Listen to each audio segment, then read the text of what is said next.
Okay. Okay, good evening. I would like to call the Committee of the Whole meeting of October 7th, 2024 to order. My name is J.D. Patrieva, Councillor and Chair of the Planning and Economic Development Committee. I would like to begin by reading a safety notice. In the event of an emergency, please evacuate council chambers to the nearest exit through the chamber doors and obey all instructions given. And if assistance is required, please see our Deputy Clerk. That's Devan this evening. Once you've evacuated the building, please gather in the front parking lot outside of Town Hall. Please ensure your cell phones are off, on silent, or turned off. And lastly, the Town of Lincoln Committee of the Whole meetings are posted on our YouTube channel. Closed captioning is available on all our videos by selecting the closed captioning button on the bottom right of the video. Members of committee are in attendance this evening. We have staff in attendance. Additionally, we have representatives from Urban Environments and Vintage Hotels in attendance. Are there any declarations of interest for tonight's meeting? Councillor Michalak. Thank you very much, Chair Patrieva. To you, items 7.1 and 7.21, the discussions regarding the Vintage Inn's proposal, declaring an interest because I live within that catchment area, my personal residence. Thank you. Okay, thank you very much. Anyone else? Okay. Do members have any amendments to the order of tonight's agenda? Okay. So we have no statutory public meetings this evening. We are now considering the consent agenda inclusive of review of the provincial planning statement, PPS 2024, PD 38-24, age-friendly and active community advisory committee minutes of June 6, 2024, Joint Fire Services Advisory Committee minutes of June 19, 2024, and the Joint Fire Services Advisory Committee minutes of September 18, 2024. Would any member of committee like to remove any item from the consent agenda to discuss? Councillor Renshima. Thank you, Chair Patrieva. I do have a question about PD 834, about the provincial policy statement. Okay, so then that will be lifted and we'll speak to that at the end of the meeting. Thank you. Okay. Mayor Easton. I'd like to lift item 6.1 so that we can ask general questions of the report.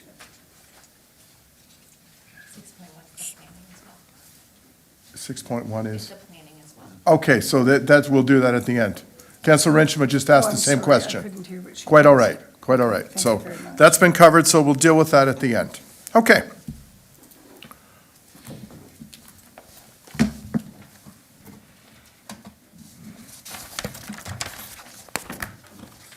So there being no further discussion, I have a motion moved by Councillor Michalak that the items under the consent agenda for Monday, October 7th, concerning age-friendly and active community advisory committee minutes of June 6, 2024, Joint Fire Services Advisory Committee minutes of June 19, 2024, and the Joint Fire Services Advisory Committee minutes of September 18, 2024, be adopted as recommended. I will now ask our Deputy Clerk to open the vote. Thank you, Chair. That vote is now open.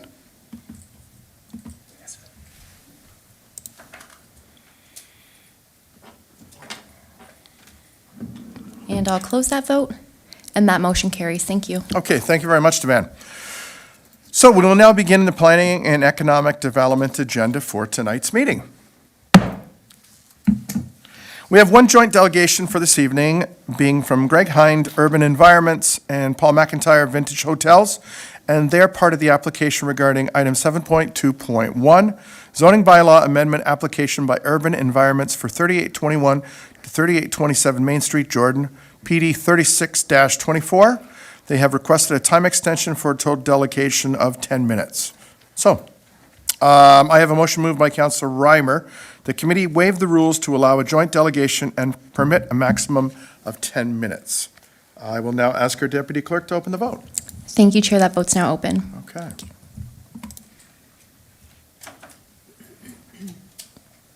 And I'll close that vote, and that carries. Thank you. Okay, thank you very much. Gentlemen, the floor is yours. When the 10 minutes are up, we're going to hear a ding, and unfortunately, show is over.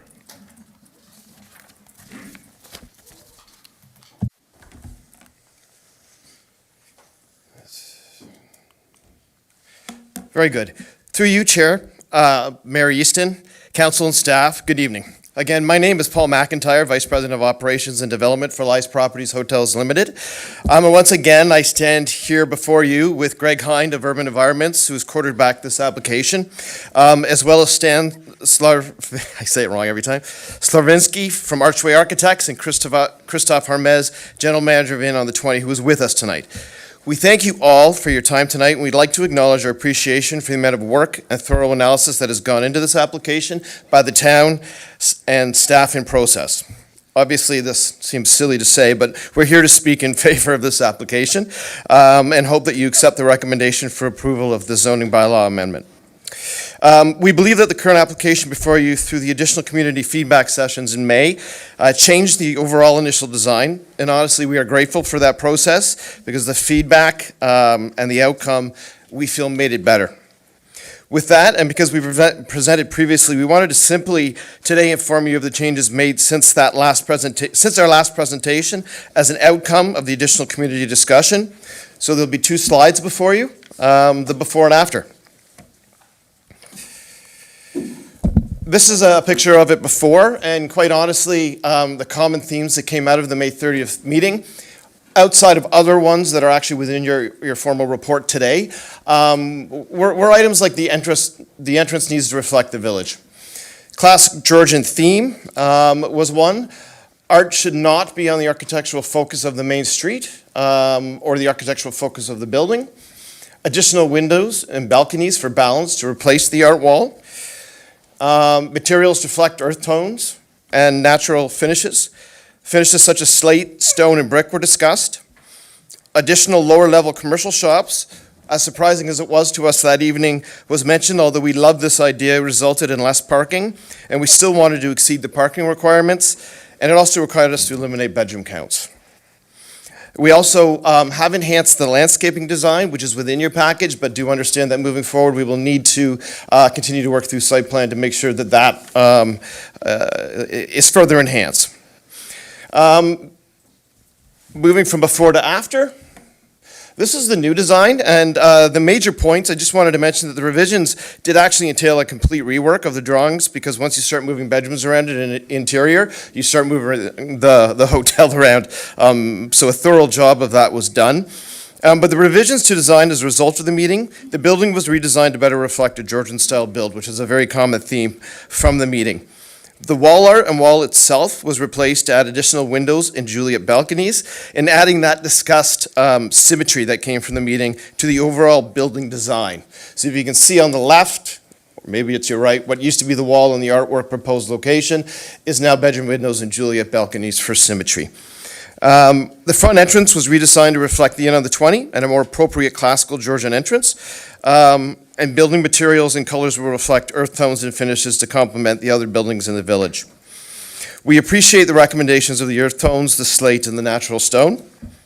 We did reduce the 4-story staircases on each side of the build to 3 stories. I believe that is the north and east side as well as the south side. Landscape enhancements were made, but again, we understand the consultancy and site plan that we will be required and further enhance the landscaping as a result of that process. Local art was still a discussion, believes it still should be, and we will work with the feedback from the community for art displays within the building and exterior in the back garden. So in the absence of going back through what is a very thorough report that you have and our delegations previously, I think today we just wanted to talk about that session. We wanted to talk about the before and after, and I just wanted to invite Greg Hind for closing remarks, and of course here for questions related to the zoning bylaw amendment. Greg?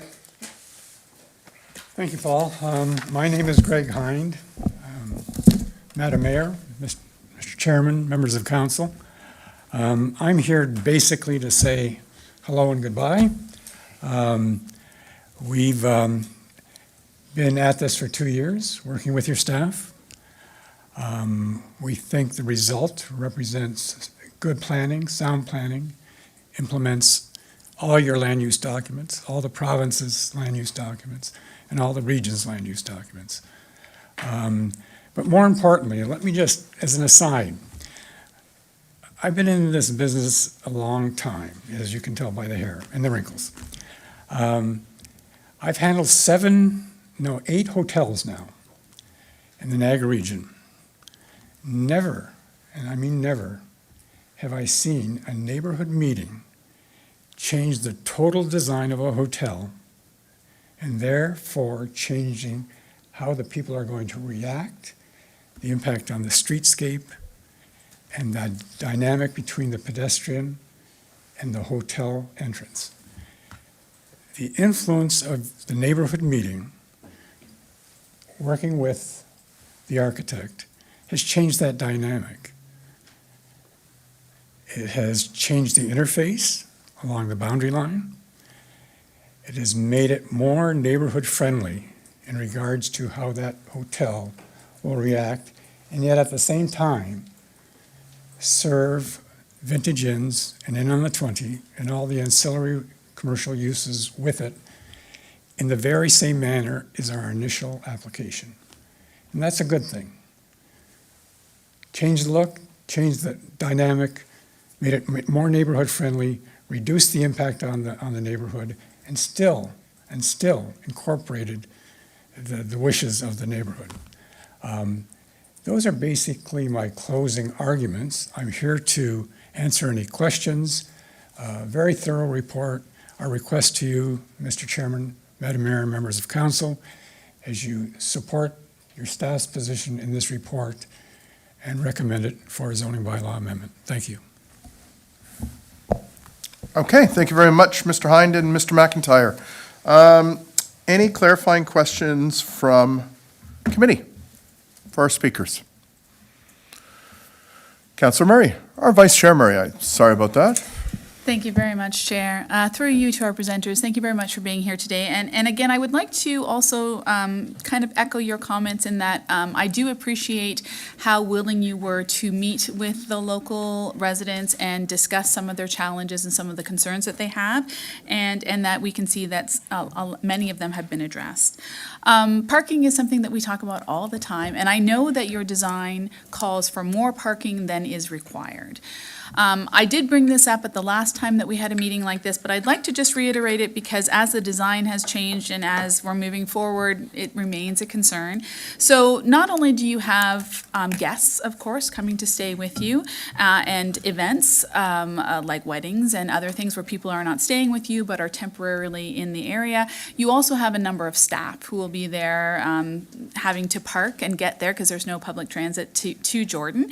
So although you have more parking than is required, is it your estimation that you will have more than enough parking to accommodate not only your daily guests, so the ones who aren't staying over, but also those who are staying there, as well as staff that will be there?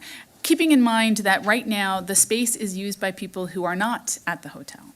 So will we be losing spaces that those people would normally be using, or what's your impression of that? Number one, you won't be losing spaces. The municipal parking provided on that parking lot today is 70. That will remain intact. But combined with the 51 we are providing underground, we get a total of almost 121 spaces. We only need to provide 51 spaces, or 53 spaces, I believe.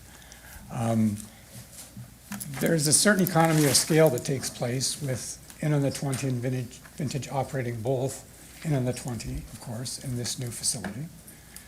Some of the same staff will be used, going back and forth, of course, but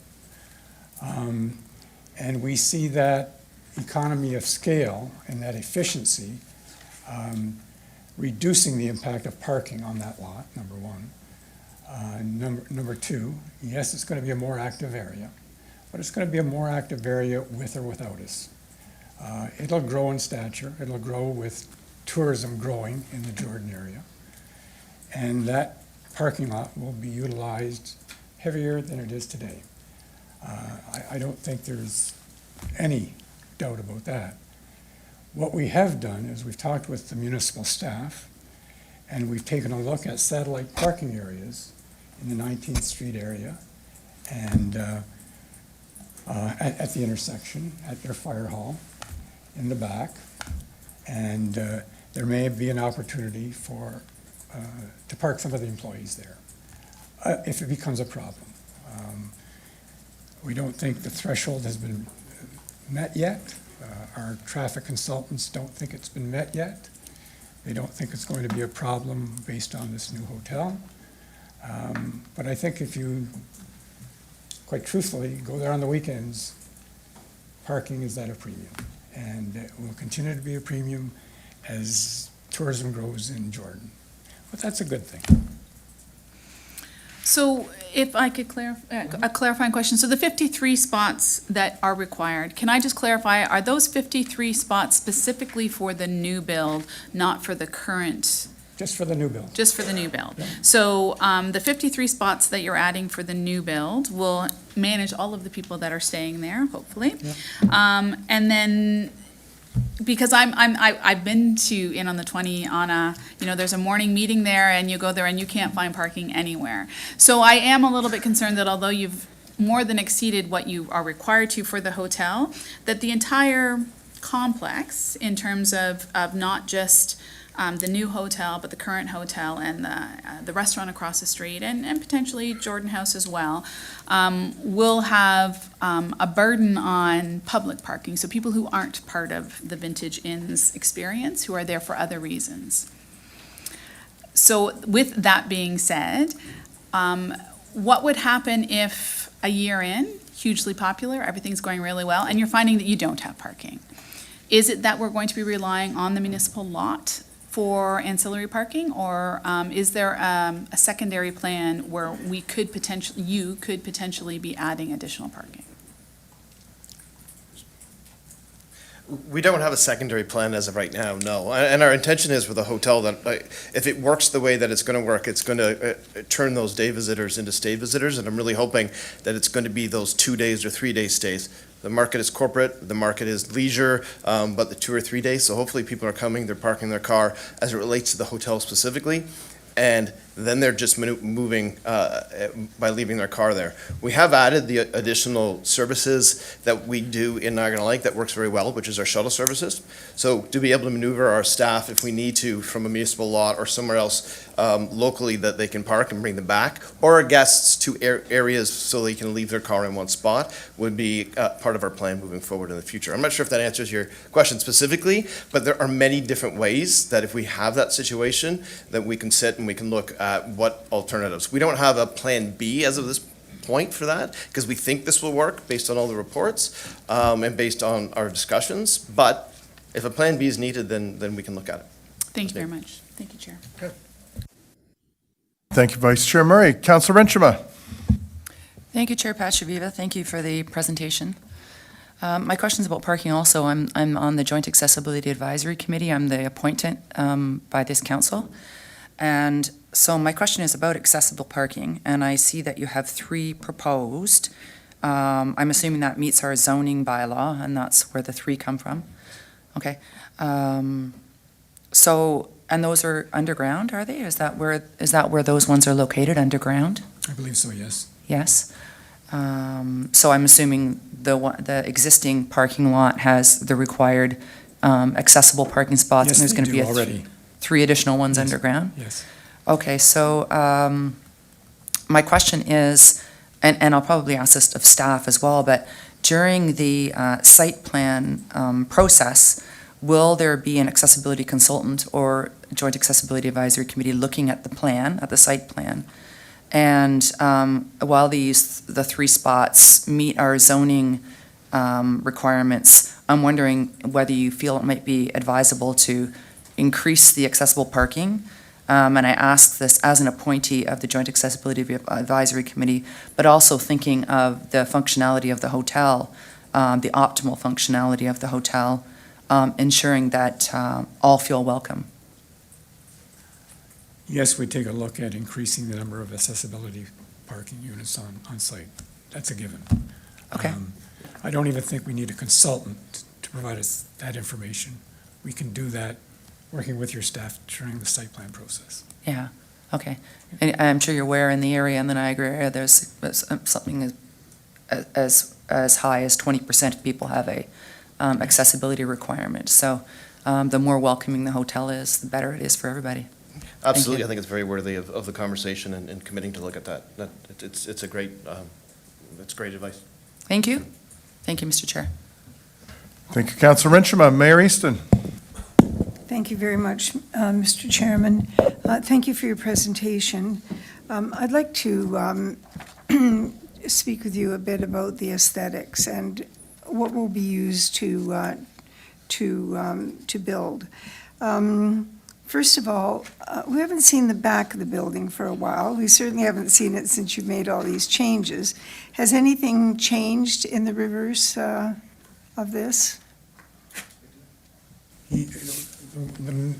One of the main things that's changed is we've enhanced the entrance at the rear of the building to make it more accessible to people who are going to congregate in the rear lot, who are going to take advantage of the events we may have in the rear lot. But it's an expanded, improved rear entrance. And that's the only change that we've made in regards to the building facades. We've enhanced the boundary along 19th Street. We've enhanced the acoustic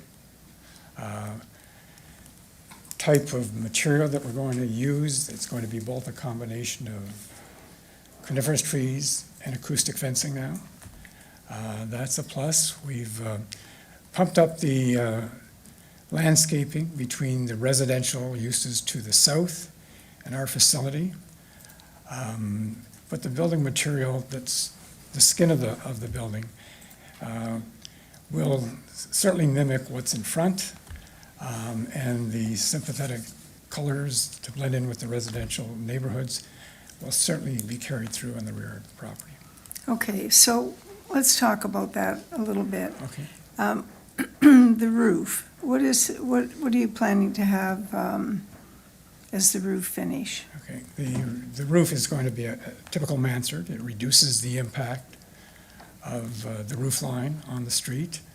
The materials that have been selected as late as 3 or 4 days ago with a final decision is a slate material, is a slate. Color hasn't been decided yet, but slate comes in darker colors, and we'll be using that type of material. But it's a synthetic, or is it, are you No, really it's- putting slate on? Right now, one of the decisions they've made is they're going to use, first choice is the actual native material, slate, not a synthetic. That would be a good place to stop, wouldn't it? Okay, what about the exterior walls? What is that? I like the color. It's a great color for Well, what that's worth. it still is a precast concrete. Okay, And there's a variety of types of precast concrete you can use. You can either use one that's attached to a panel now, and that panel adds to the insulation of the building. But it's a fairly new way of doing precast concrete instead of applying it directly, or just using a separate panel. This is an additional panel that provides for increased insulation and fits into the same color palette that precast concrete provides. It's a tremendous range that we have to sit down with staff, sit down with the architect, and select the final colors, though. okay. So it may not be this slate gray and oyster white that's on here. It won't be. It won't be. It'll be slate gray, but it won't be an oyster white. What will it be? It will be earth tones, the beiges and the grays, and a combination of both you can do. Okay. I noticed that the front entrance, it appears to me that there's steps there. Is that correct? that there's actually steps, or yeah, there are steps there. Yeah, the front of the building has a raised sidewalk to mimic what is across the way on the east side, west side. But there are steps there, yes. Right. So the plan is for anybody that needs an accessible entrance, that they'll be coming in on the lower level. Is that correct? There, with those steps, are two side built-in Oh, ramps. It's accessible. Two ramp, oh, okay. It's accessible I to the get it. ramps on the left and the right, and the stairs Yeah. are there Right. as addition. It's not obvious, but I get it. No, it's not. Okay, that makes sense. Okay, so I noticed that the portico looks very much like Vintage Inns, the hotel, which is quite nice to have that. And are these awnings, is that just for show and tell, or are you really putting awnings on the building? We're not absolutely married to them, but when we went through our mock-ups and our different design elements, we really liked it. We do understand that through the process of site plan, that we're gonna have to work through that and make sure that everybody is happy with that, especially as it relates to referencing what the community said within our meetings. It's important that we keep a straight line on that, and that was having those natural tones, the stone, natural stone. The gray was a topic. Red brick was also a topic. We prefer this look. The awnings, we like, but it's something that's gonna have to be a discussion and go through the process of site plan. But we think it adds some nice accent elements to what could be just a gray stone look with the gray slate. They're very appealing. Mr. Chairman, I have a question about horticulture. Okay, Your Worship, but that's your three questions. So I'm going to have to ask you to step Oh, I'll out be and hap- come I'll back. be happy to come back in. Okay. Yeah, sure. Okay. And again, we don't have a lot to say about aesthetics, color palette and things like that, but I'm sure staff will work with them and come up with something that's amenable. But, I mean, from the photos that you've provided, it looks fantastic. And we'll make sure that going forward, that it keeps that same look. Yeah, well, Mr. Chairman, I don't want to be argumentative with you, but we're moving into a different period of time here. We're dealing with some very expensive, actually very complex buildings that are coming into this community, and I think it's time to start talking about these things. I know the staff keep their eyes on them, but clearly the community had a lot to say about this, so let's just keep moving forward, because when we start talking about Prudhome's, we're going to be pretty specific, I think, about the quality of what we want down there. And I'm sure the developers and the builders are going to be paying attention, Yeah, for sure. and that was all part of our secondary plan that we Yep, did for Prudhoe. So a absolutely. little bit different, but Yep. nonetheless, I'll come thank you back for in. your, yes, Thank you. thank you. Councilor Brunei? Thank you, Chair Patriva, through you to the delegations. Just wanted to speak briefly. I'm wondering if, during the public process, and I appreciate Mr. Hine, talking about the interface with the community and how this has changed the project.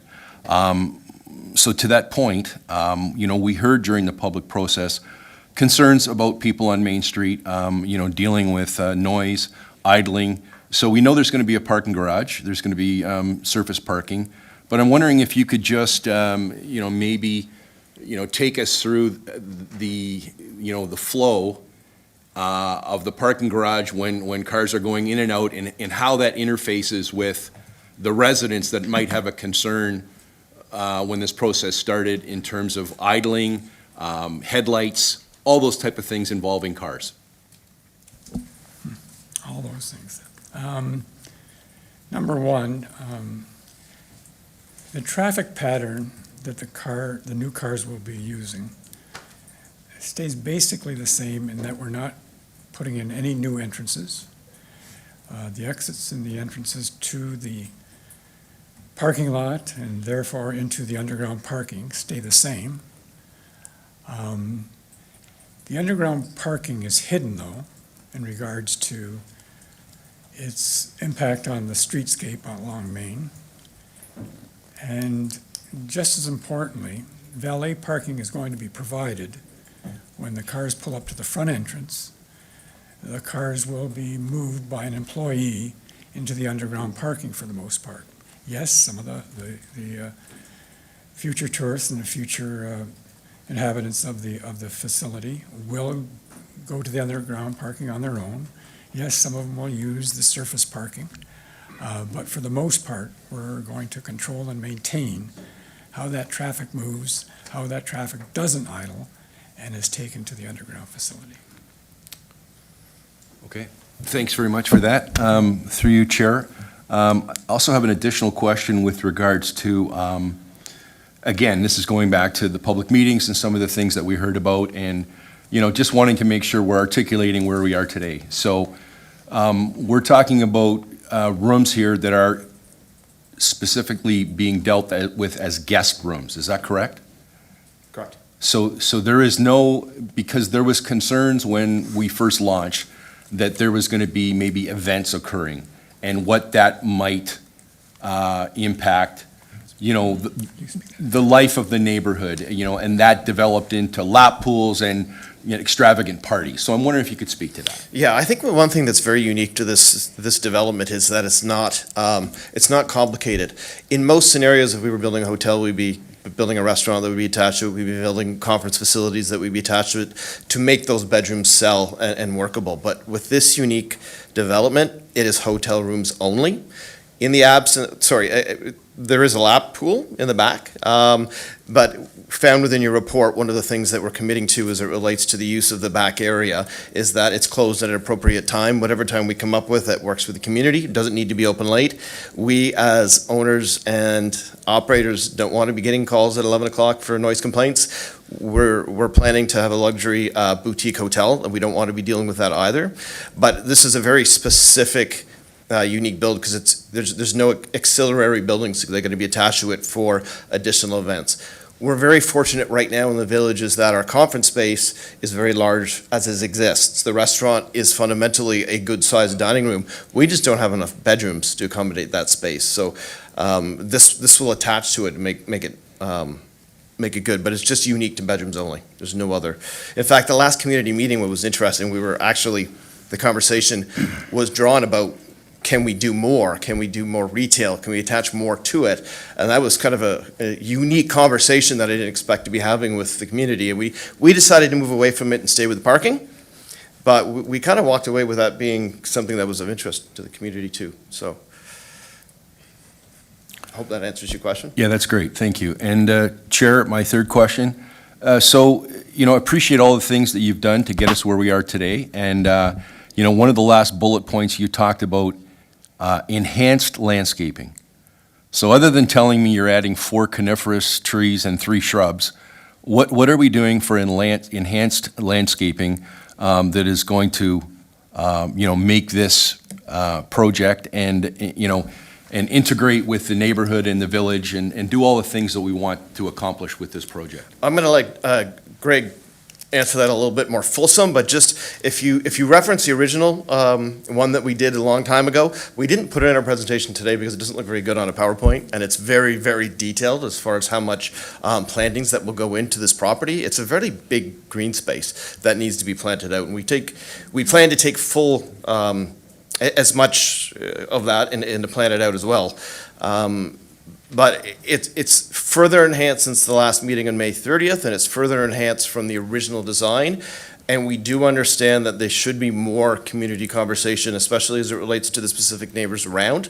We think we've impacted that positively so far. We may not have done enough, but we're willing to. But there's a lot more plannings in each stage in specific areas referencing what we think the community was asking for at the time. But there's still more in process.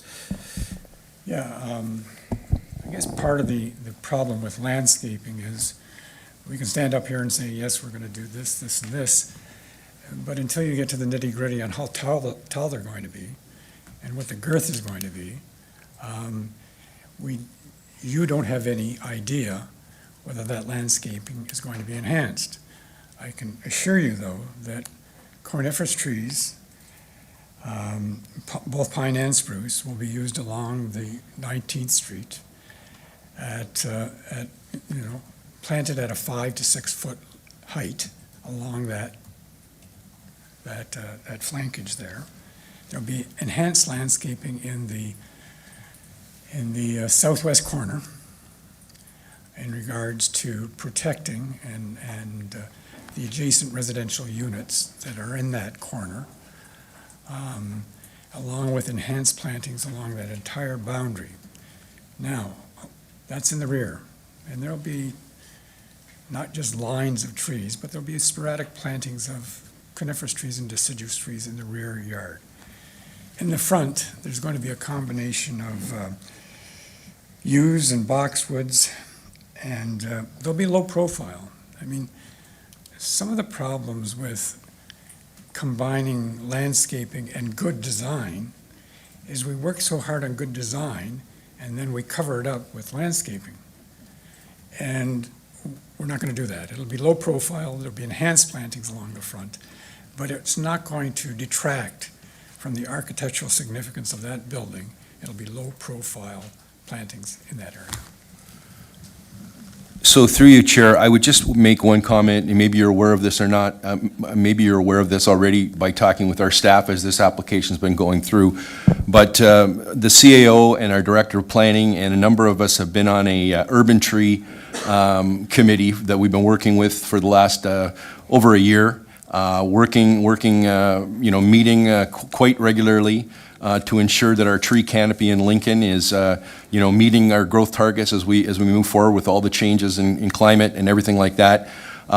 So I would ask not only you as an ownership group, but as our staff, that as this application works together, that we have many people that have great knowledge about the things you're speaking about. That work with organizations across Ontario that understand the trees that should be planted and that are going to, thrive and that aren't going to die 6 months after we plant them. So I hope we can work together to ensure that, that what we do and what we plant thrives moving forward. So thanks very much. Appreciate that. Thank you, Chair. Thank you, Councilor Bernay, and we'll have another opportunity to really have a fulsome look at this at site plan. And your comments about your working group are outstanding. So put the two groups together and come up with something, but there is still time to do that. So yes, Councilor Russell. Thank you, Mr. Chair. Very quick question, but first, just a comment again. Thank you very much for the upgrades. Again, I think that the design looks fantastic. I appreciate you taking all the feedback and reworking everything. I think it means a lot. But just curiosity, the fourth story, what's it actually used for? Is it just for design? Lofts. Lofts? So, yeah, so as a premium boutique hotel, we wanted to have a portion of it in the middle, so the bedrooms have lofts, so they've got a second floor. A lot of the bedrooms in the Inn of the 20 have that. It also keeps it from looking like an apartment building, straight. I think if Stan was up here, he would go into great length as an architect as to why the different levels kind of make the streetscape look a little bit better. One of those reasons was that, but they're lofts in the middle. Okay, thank you, Mr. Chair. Okay. Thank you, Councilor Russell. Mayor Easton, coming back in? No, I think Councilor Bernay did a good job. Councilor Bernay did a good job, and so we'll wait and see. I'm interested in low-impact development impacts. We'll talk to the staff about that. Okay, terrific. Thank you very much. Gentlemen, thank you. I see no further questions. In addition to the delegation, there is a written correspondence for consideration with respect to this item received on October 7, 2024 from Brooke Johnson, past the deadline for inclusion on the agenda as per the Town of Lincoln's procedural bylaw. However, it was printed and circulated to members of committee, and everyone has one in front of them. So, there being no further delegations for this item, I have a motion moved by Vice Chair Murray. The committee receive and file for information the following delegation and written correspondence regarding the zoning bylaw amendment application by Urban Environments for 3821 to 3827 Main Street, Jordan, Greg Hind, Urban Environments, and Paul McIntyre, Vintage Hotels, and Brooke Johnson. I will now ask our deputy clerk to open the vote. Thank you, Chair. That vote's now open. And I'll close that vote. And that carries. Thank you, Chair. Okay, thank you very much, Devan. So now we're going to delve into reports. So the associated report with the public meeting we just, or the delegation we just had, report PD 36-24, zoning bylaw amendment application by Urban Environments for 3821 to 3827 Main Street, Jordan. The manager of planning and development will provide introductory comments. Monica, please go ahead. Thank you, Chair. As the delegates noted in their presentation, we have had fulsome public engagement throughout this zoning process. An open house and public meeting were held where we heard comments on the design of the proposed building, height and visual impacts, water table concerns, noise considerations, vehicle and pedestrian traffic concerns, and questions around landscaping. Many of these would be addressed at the detailed site plan approval stage, should the development proceed to that stage. Following the open house and public meeting, the applicants requested to host a community meeting to gather additional input from neighbors from a design perspective. It is important to note that this is not a typical occurrence at this point in the planning process, nor is it required, but the applicants were and are committed to working with the community on this development. The meeting took place at the end of May and was very well attended. At the meeting, neighbors provided input on how the building can better fit in with the character of the area. Suggestions included incorporating a classic Georgian building style, materials to use, colors, adding more windows, and redesigning the entrance to be compatible with adjacent building entrances. Suggestions were also provided on integrating additional commercial shops on the lower level and on artwork. The applicants took these suggestions back and made modifications. The front facade was redesigned to better reflect a Georgian style, symmetrical built form with more windows and Juliet balconies. The front entrance was redesigned to reflect a more classical Georgian entrance, consistent with the design of the existing entrance at the Inn on the 20. Artwork was removed from the main street facade, but remains along the north, south, and west building walls, and will consist of artwork from a local artist. Building materials and colors will reflect the earth tones of surrounding buildings, and landscape revisions were also made to minimize perceived visual impacts, such as adding coniferous trees along 19th Street and acoustical fencing. The internal staircases on the north and south side was also reduced in height. It's important to note that there are existing land use permissions on the majority of the property that allow for the proposed use. Parking exceeds what is required in the zoning bylaw, and the height is well under the maximum permitted. The side portions of the building are 3 stories in height, or 11.8 meters, whereas the maximum height of a single detached dwelling is 12.5 meters. The maximum height permitted for a hotel in this zone is 17 meters, so much consideration was given on the adjacent residential properties. A shadow study was completed, although not required, as a result of comments received, which concluded that there would be minimal impact on surrounding public and private realms and no shadows on adjacent residential amenity areas within the requisite times. With regard to sanitary capacity, the development is dependent on upgrades to the Jordan Valley Pumping Station, which is set to commence this year. The region has also requested that archaeological assessments be given ministry clearance, and these are all typical conditions of zoning that require a holding provision to be placed on the lands until such time as these items are completed, which staff have included here. It is also important to note that the proposed building contains only guest room accommodations and no additional amenities such as restaurants, spas, conference rooms, or event spaces, as the delegates mentioned. Patrons would utilize the existing amenities at the Inn on the 20.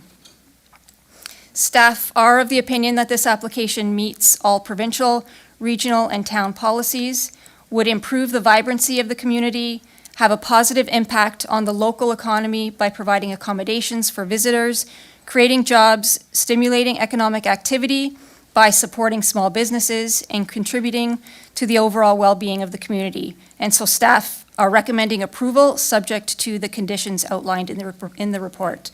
And I'm available for any questions if you have any. Okay, thank you very much, Monica. Do members of committee have any questions to staff? Councilor Murray, or Vice Chair Murray? Oh, sorry, I'm sorry. That's my bad. Is that you? Okay, because I was wondering, what happened? Councilor Brunei, could you come out? Sorry. Yeah, and then we'll start over. So Vice Chair Murray, Councilor Brunei, Councilor Reimer. There we go. Okay. Sticky fingers over there. Vice Chair, go ahead. Thank you very much, Chair. Through you to Monica. Monica, can you provide a little bit of clarity around the height? Because as I was going through the report, I was getting a little bit confused. So on page 10, we have a note that the mixed-use area, which is one piece of the lot, is limited to 3 stories.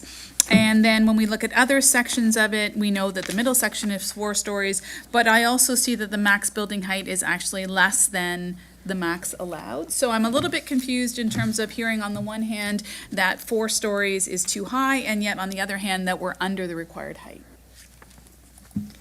Through you, Chair, so the maximum height in the zoning is 17 meters.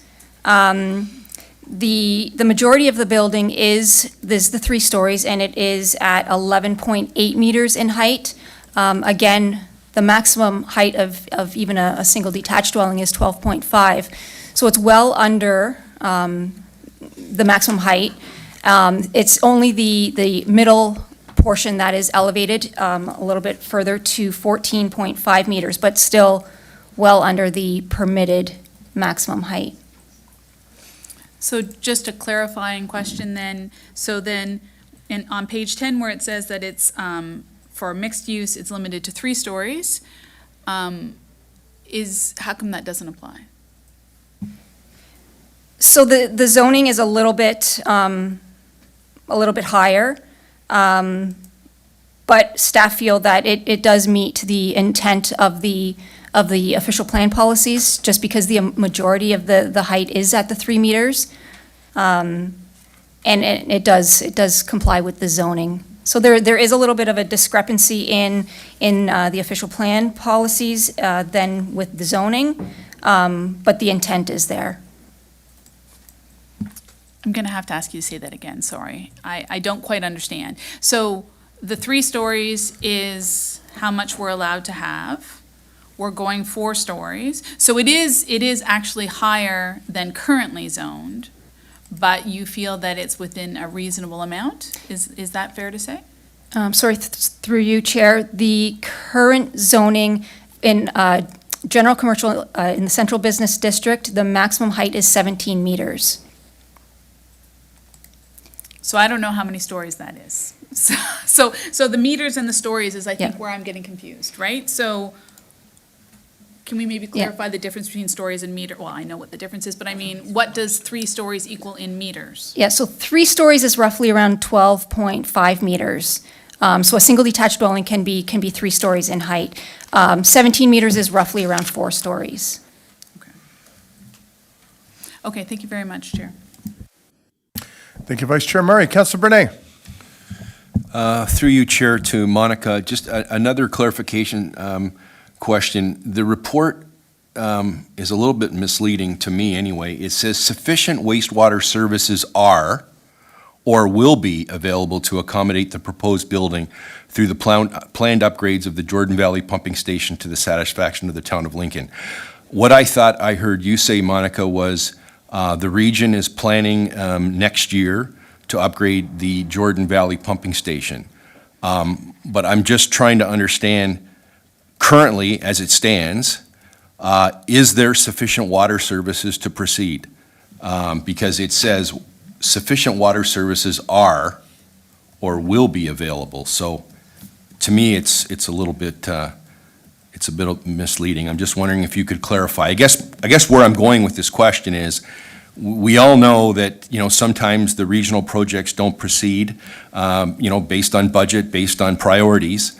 If this project, if the upgrades do not occur to the Jordan Valley Pumping Station, can this project proceed? Thank you, and through you, Chair. So the upgrades are scheduled to proceed this year.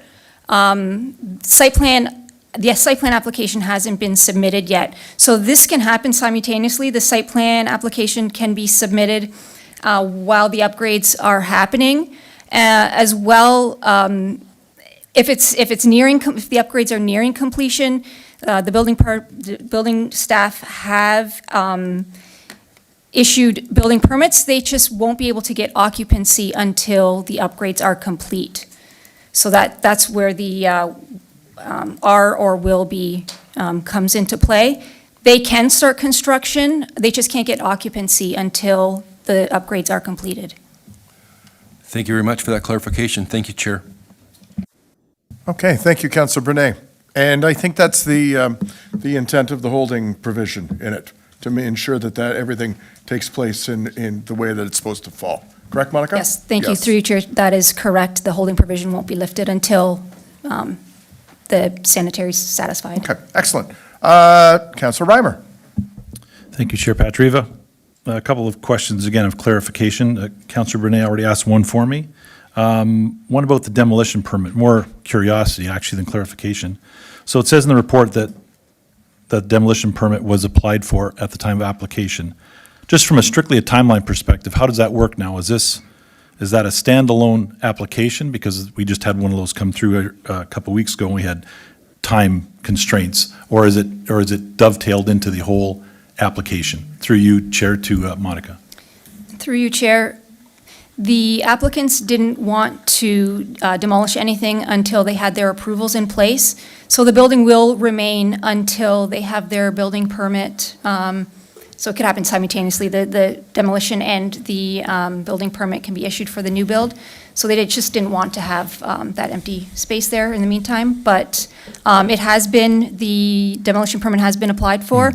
The permit has not been issued yet. Okay, that was my question. That was one of them. The other one has to do with the zoning.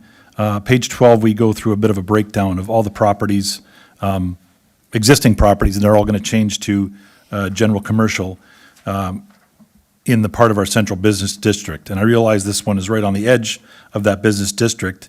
Is there a threshold for that zoning category, like in our central business district? Is that, or do we go that intensive, like on the whole Jordan Village plan? Is there, so much percentage of this, so much percentage of that? Is that even a consideration, or where would that fall if there is one?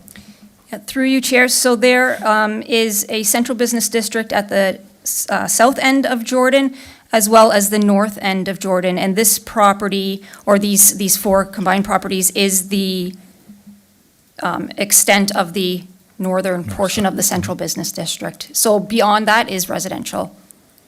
So in the business district itself, just to clarify, Chair Patrick, so that's all GC then in that central business district now, that we've changed everything, like the little lots, the four small lots, everything now will be GC in that area?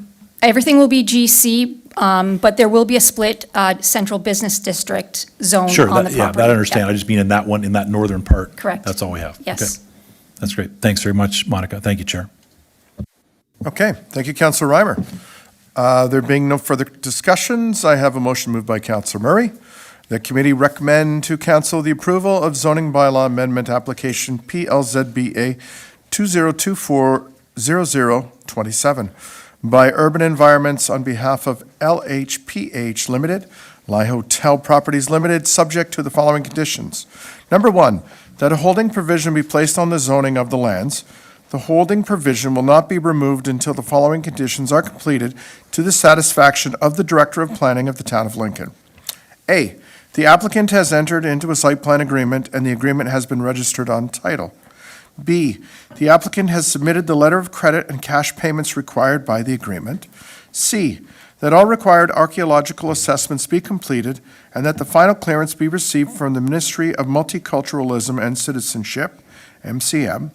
And D, sufficient wastewater services are or will be available to accommodate the proposed building through the planned upgrades of the Jordan Valley Pumping Station to the satisfaction of the town of Lincoln. The committee recommend that council enact and pass the zoning bylaw amendment attached as Appendix D of Report PD 36-24 to amend the zoning regulations for the subject lands, and that committee deem that the zoning bylaw amendment conforms to the official plan for the town of Lincoln, and that committee declare that they have considered all of the written and oral submissions and agrees with the planning report analysis and recommendations, and finds that subject to the conditions of approval, this application meets the Planning Act criteria, is consistent with the provincial policy statement, and complies with the growth plan, the Niagara Region official plan, and the town official plan. I will now ask our deputy clerk to open the vote. Thank you, Chair. That vote's now open.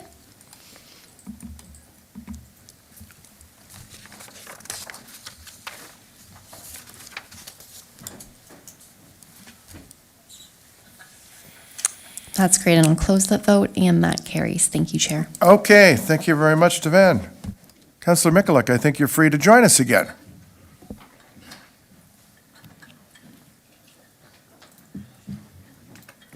Okay, so we will now consider item 7.2.2, recommendation to change downtown Beamsville parking regulations, report EDC 01-24. Our Economic Development Officer, Mr. Cameron Rotz, will provide introductory comments. Cameron, please go ahead. Thank you, Chair. Good evening, Mayor Easton and members of council. I'm pleased to present to you tonight report EDC 01-24 regarding recommendations to change downtown Beamsville parking regulations. Attached to the report, you will find a letter sent from the Downtown Bench Beamsville BIA regarding the parking issues being faced in downtown. This includes vehicles staying for more than the allocated 4-hour time limit and employees parking in the parking lots during their shifts. After further monitoring this issue, along with continued engagement with businesses to utilize employee parking at the former Beamsville District Secondary School site, staff are recommending the following changes to parking regulations as outlined in the report. This includes reducing the max parking duration from 4 hours to 2 hours in the specified lots, increasing parking restrictions to 7 a.m. to 6 p.m. Monday to Sunday, providing more focus to downtown Beamsville parking enforcement, and implementing no overnight parking signage and regulations. These enhanced measures align with our commitment to support our local downtown businesses by allowing more parking turnover and access to downtown parking lots for customers. Should council approve of this recommendation, staff will work alongside the Beamsville BIA to communicate the change to our residents and businesses. Overall, this move will support our downtown businesses and position them for success. Staff from Economic Development and Bylaw are here to answer any questions you may have. Thank you. Thank you very much, Cameron. Do we have any members of committee have questions? Councillor Timmers, go ahead, please. Thank you very much, Chair Patrieva. Through you to Mr. Rotz. So I attended the meeting when the discussion around parking uptown was, on the agenda. My only question is, where are all the staff that work at the local businesses? Are they parking in these lots, and would they be affected by this? Through you, Chair, to the councillor. Yeah, so there are a select few who are still utilizing our public parking lots, but we're going to continue to work with the BIA and communicate it out in the time being for them to utilize the Beamsville District Secondary School site to park during their shifts through parking passes offered through the BIA. Okay, that's good. And so just one other question through you, Chair, to our bylaw. I see Mr. Barkway here. So with this change, what will entail? Like, what will staff have to do? How will they note? Like, they'll go and note who's there and how many hours and then take another look? Like, they're going to have to be constantly monitoring to see what vehicles are staying beyond the time frame. How will that work? Through you, Chair. Thank you for the question. Timed parking is one that challenges the officers because it does take a lot of time and there has to be reattendance. The vehicles are noted, marked, and then checked for the same position a period of time afterwards, falling outside of the time frame that they're permitted to park there. That does demand the attendance of the officers on a regular basis. But that is something that they do routinely when available based on other investigations they have going on. So both either through complaint or through proactive enforcement when they intend. Okay.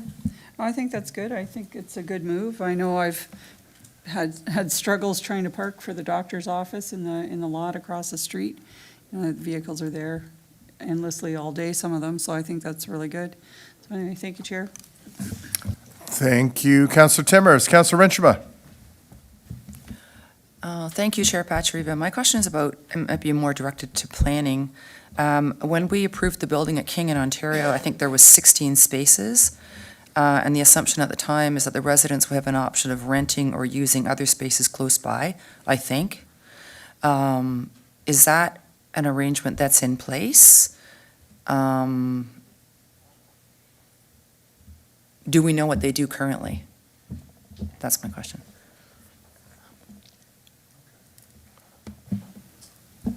Ms. Shi, go ahead, please. Through you, Mr. Chair. That's something we can discuss with the new BDSS school acquisition and the parking spaces available there. If there is a need for residents to rent out spaces, we can look into that. Okay, so a clarification question, Mr. Chair. So is there any arrangement for them to park anywhere beyond the existing building now? I'm not aware currently of any arrangements that have been made or any need that's been, that hasn't been met yet. Okay. All right, thank you. Thank you, Councillor Renshima. Mr. CAO. Through you, Mr. Chair. I think maybe one of the updates at that time, and it's been a number of years, that we would have shared with council is at the time that the building was getting constructed. Due to some turning radiuses, some additional parking was found. I think there may be an arrangement with Civic Connect to use a couple of their parking spots at the Beam Street location.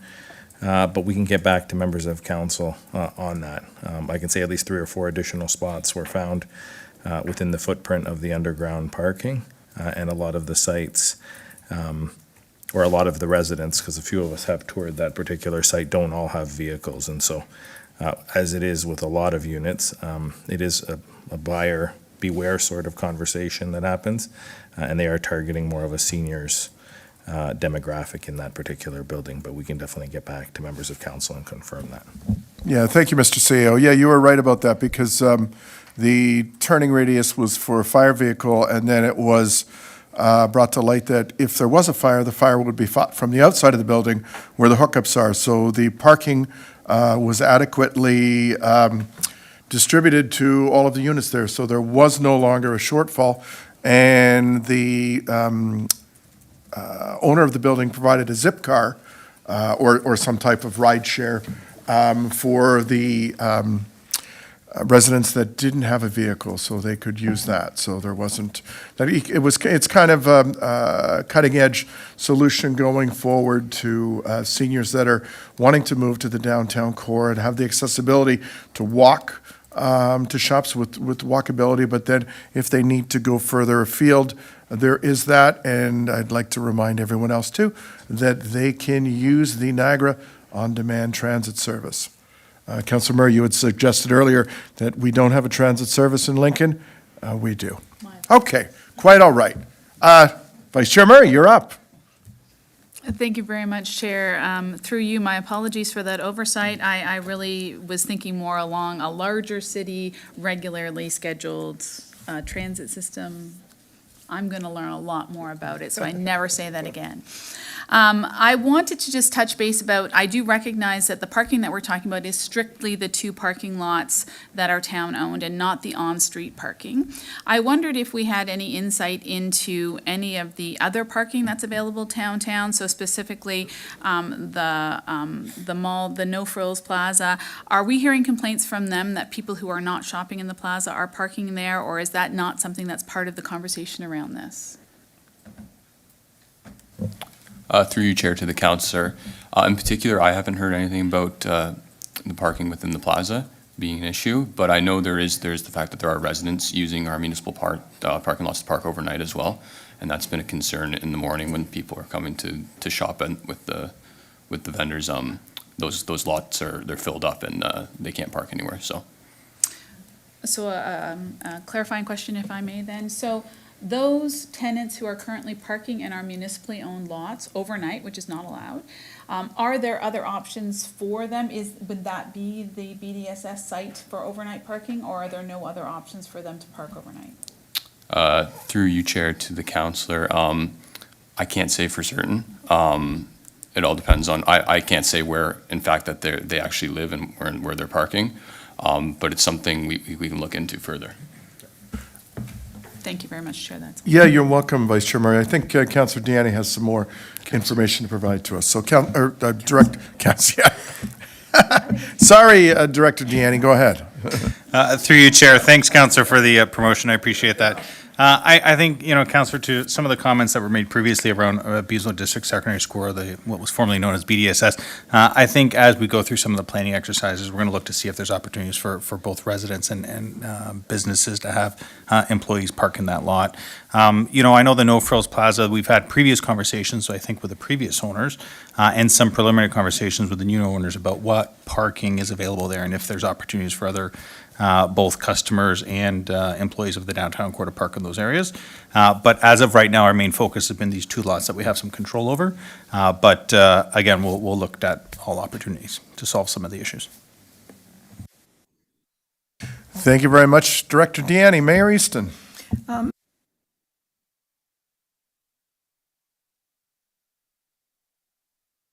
That's okay. I'll just ask that Councillor Bernay and Miklik come out of the queue for a moment. Thank you. Thank you very much.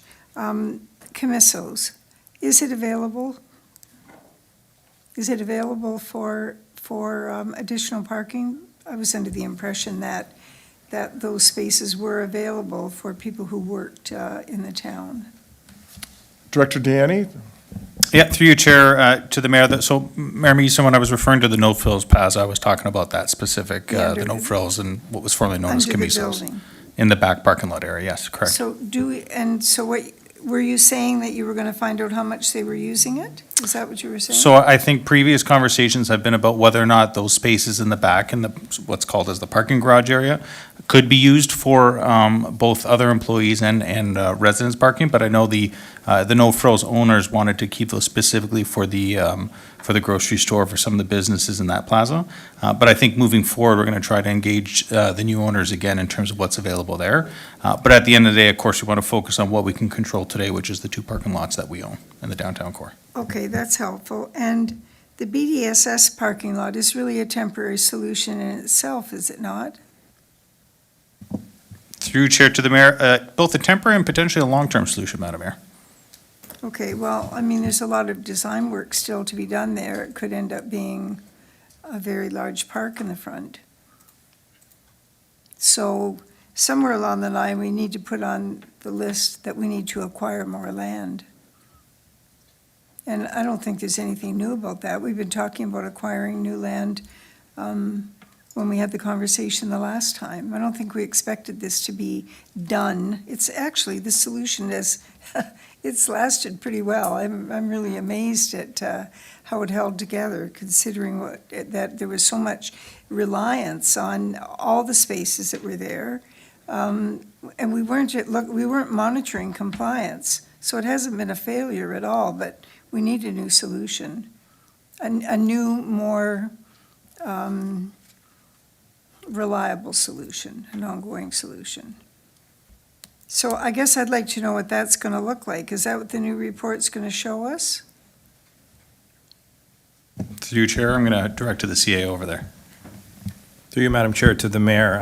I think the Mayor's talking about the report that Tim Dobby Consulting did for us as it related to parking, and that was, I would suggest, at least 7 or 8 years ago, that identified a shortage in our downtown business district.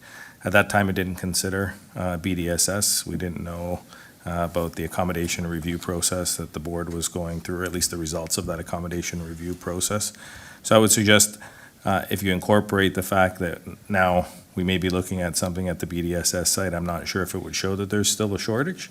I think we need to go and either peer review some of that data or determine long-term what the decision ends up being around the Beamsville District Secondary School precinct, and if we can incorporate parking into there, which obviously we would. So For me, that is probably a way to accommodate some of those issues versus extensive or significant land acquisition. I know we talked about land acquisition at that particular time when that report was presented to members of council and even identified where we would look at something like that.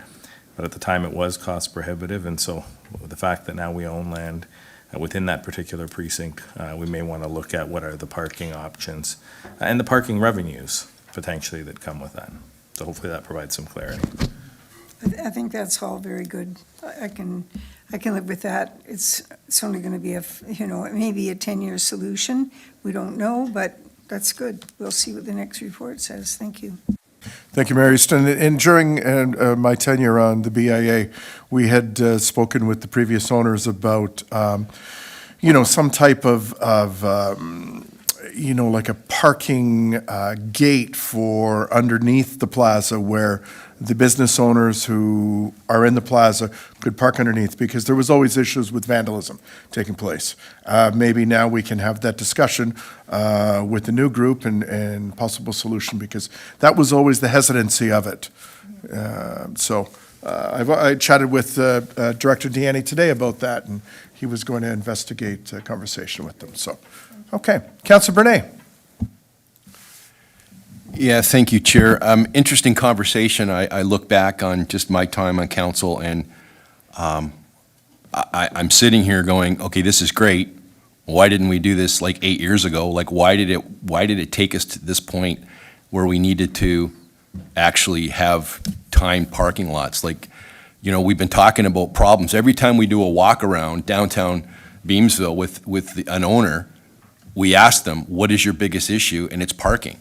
We still haven't, I'm not trying to be negative here, but this is great that we're going to time out 2 parking lots, municipal parking lots. We still haven't addressed the parking spaces that used to be in front of the old post office and the Avondale and Doug's Barber Shop at the corner of Hickson Street, where people can't see sight lines because people are parked there where they shouldn't be parking. We haven't addressed that. Like, if we're going to address parking, we should be addressing parking holistically in the whole downtown core, and not just looking at, moving a sign on it on a parking lot. I mean, I agree with the mayor. I think this is a short-term solution.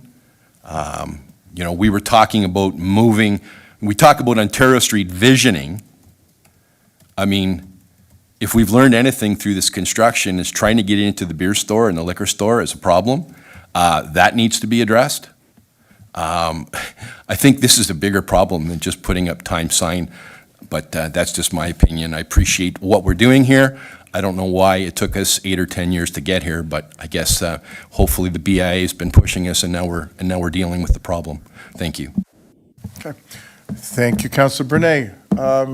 Mr. Rotz, Mr. Deanne, Mr. CAO, any response to that query? Through you, Mr. Chair, why don't I take a stab at it? But aside from saying to the councillor, I agree, I've been around those for that duration that he speaks of. We've been having these conversations. Land acquisition really hasn't been in play until what we've done now.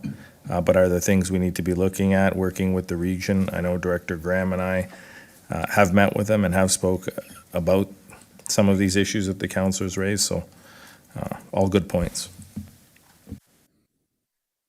Thank you very much. Councillor Michalak. Priority. Thank you very much, Chair, through you to our head of bylaw officer.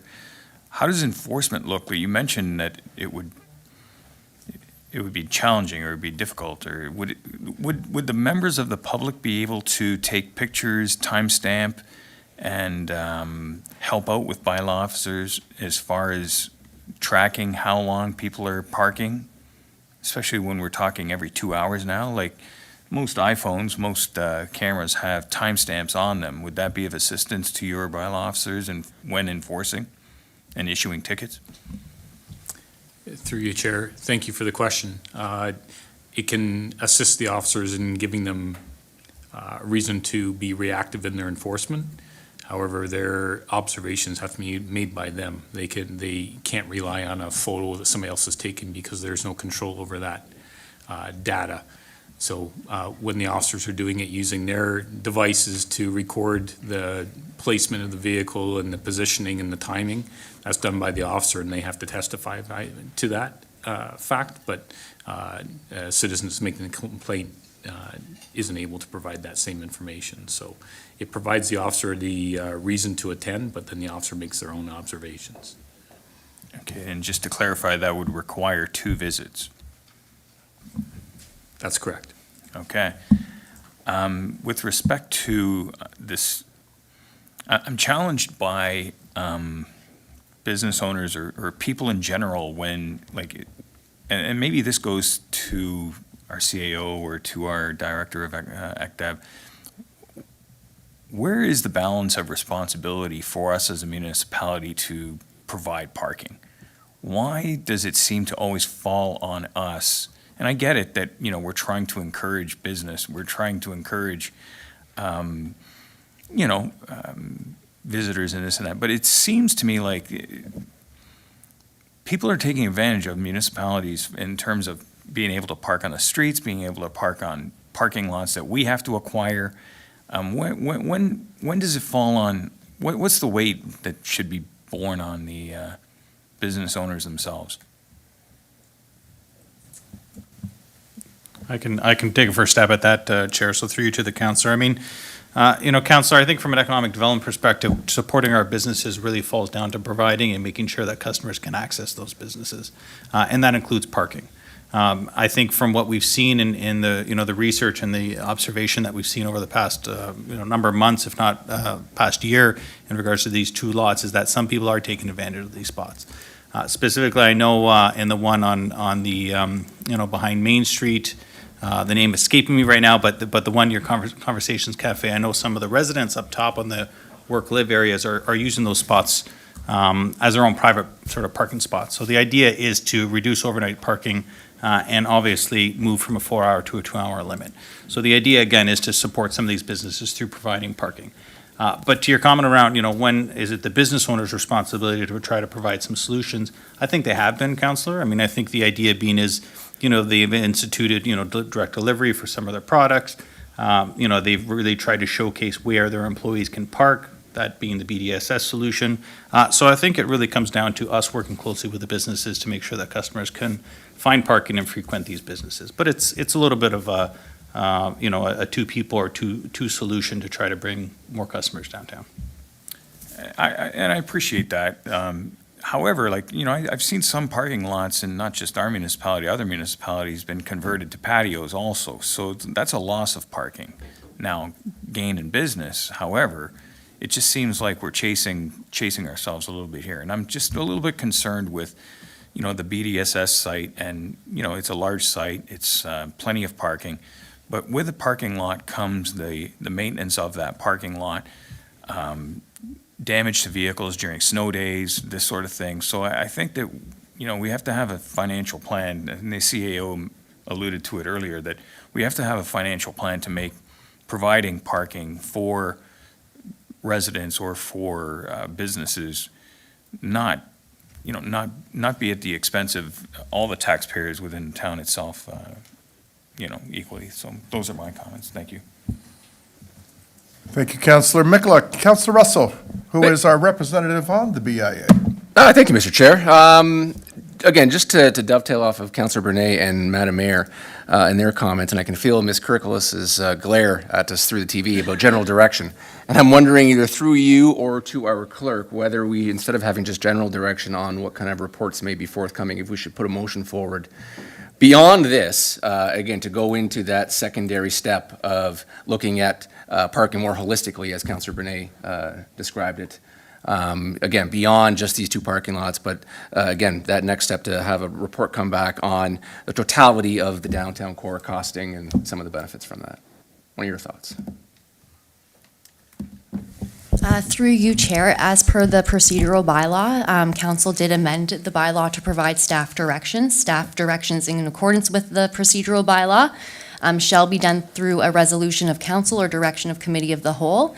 It needs to be put in writing to the clerk prior to the adjournment of the meeting at which the direction was made, and such resolution shall include a specific so staff and department responsible to undertake that directed, and in expected date of receipt of resolution report. So essentially, you need to provide that to me in writing. We would vote on that, and then that would be sufficient enough to move forward with that staff direction as per the procedural bylaw. So through you, Mr. Chair, so maybe as a follow-up, we take that away and then bring back a notice of motion at a further meeting, just so we can make sure that all the i's are dotted and t's are crossed. Okay, thank you. Great suggestion, Councillor Russell. Okay, I saw an in and an out. So Councillor Renchema, you're up. Thank you, Chair Pachariva. I'm blanking a little bit actually on what I was going to ask, but I do have another question. And that's a suggestion further to Councillor Russell's potential motion in the future, and that's that if we are going to look at parking holistically around the downtown area, that we have a really good look at accessibility. We had one business that's on the Main Street downtown reach out and ask if they could have an accessible spot in front of their business because they serve a lot of people with accessibility needs, being a drugstore. So we had that conversation, but yeah, if we're going to look at holistic parking, let's look at if we can provide more parking that is absolutely, more accessible parking that is absolutely required.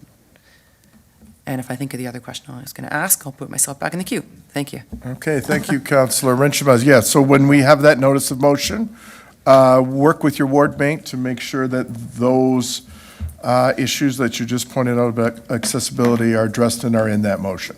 Yep. Terrific. Thanks. Yeah. Okay. Councillor Reimer. Thank you, Chair Pachariva. Just a quick comment to that proposal, possible motion. BDSS is going to greatly affect anything we do with parking downtown. So I'm just wondering, for now, at least, I think staff have heard some of the conversation here. They can get a head start, but we really need to wait until BDSS, we've got public meetings to come, input and all that. I think that's going to be a big factor in this. So either we tie that BDS in or we wait to have it integrated into our BDSS secondary plan, if that's what it is. So, thank you, Chair. Thank you, Councillor Reimer. Councillor Renchema, you must have remembered because you're back, so go ahead. I did, thank you, Mr. Chair. It's a question, but also I guess, I think Councillor Russell is proposing, I missed part of it. Are you proposing to not make a decision on this tonight or to move forward with the public process? You're proposing to move forward with the public process? Okay, so. During a notice of motion. Yes. But I mean, tonight, the recommendation is that there be a public process related to this, these changes, is that right? No. No? We suggested bringing a notice of motion forward at a later date to look at holistically looking at parking, and then you were going to make sure there's an accessibility component to it. Yeah, I thought. But we still are going to proceed, we will call the question and vote on the changes to the parking regulations, which is up next. I thought there was further public process involved in this particular report tonight. No, Okay. there is not. Okay, so I have a question then. I know there's a restaurant downtown, and it may be that 2 hours is enough for most people, but a restaurant might have a party of 10 people come for a Christmas party, and they might sit there and open presents, and they might need more than 2 hours. 10 cars, bunch of families. How would we deal with that? Through you, Mr. Chair. Okay, Mr. Deanne, you're going to tackle that one? Yeah, I can try, Chair. So through you to the councillor, I know the restaurant owner was actually a proponent of this move, councillor. So I would like to think that that individual has kind of thought this through in terms of done some research in terms of how long their customers stay there. Typically, I know when I go to a restaurant, it's generally not more than 2 hours, but if so, there's probably some leeway in terms of being able to shuffle cars around or move a car. Yeah, I'm just trying to figure how that would work, but I would say most of the time 2 hours is about an average, but if it wasn't, it would be a shame if people started getting tickets if they were there for another 20 minutes, paying their bill and cleaning up their Christmas presents and stuff. But I think we should take that into consideration. Thank you. Okay, and through you, Councillor Renchema, I think most of that is taken into consideration because The parking times are from 9 a.m., or going to change from 7 a.m. to 6 p.m. So the majority of Christmas parties happen after the work hour, Yeah, so you would be okay. true. Okay, thank you. Okay? Yeah. So that's the enforcement hours on that. So that will cover that off. Thank you. Okay. So. the bi- I'm sorry. Mr. Chairman, There you go. I don't like the way this is going.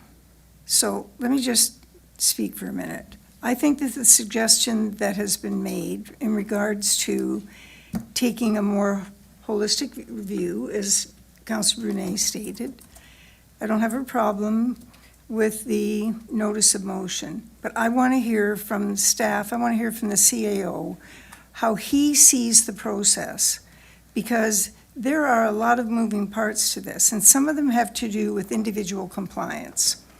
Individual compliance, if it continues to be a problem, is going to get the folks that Councilor Njima is talking about, and people that have accessibility needs, and who knows, there are a lot of things to consider. I am not interested in relying on the front of BDSS as a solution for parking when we should have been looking in a much bigger way. If that is better used and more attractive as a central part of our community with a park, then it should be a park. And parking will have to be dealt with in another way. But we need a different kind of report. I want to hear from the CAO, so when notice of motion comes forward, we're all moving along on the same pathway. Thank you very much, Mr. Chairman. Through you, Mr. Chair.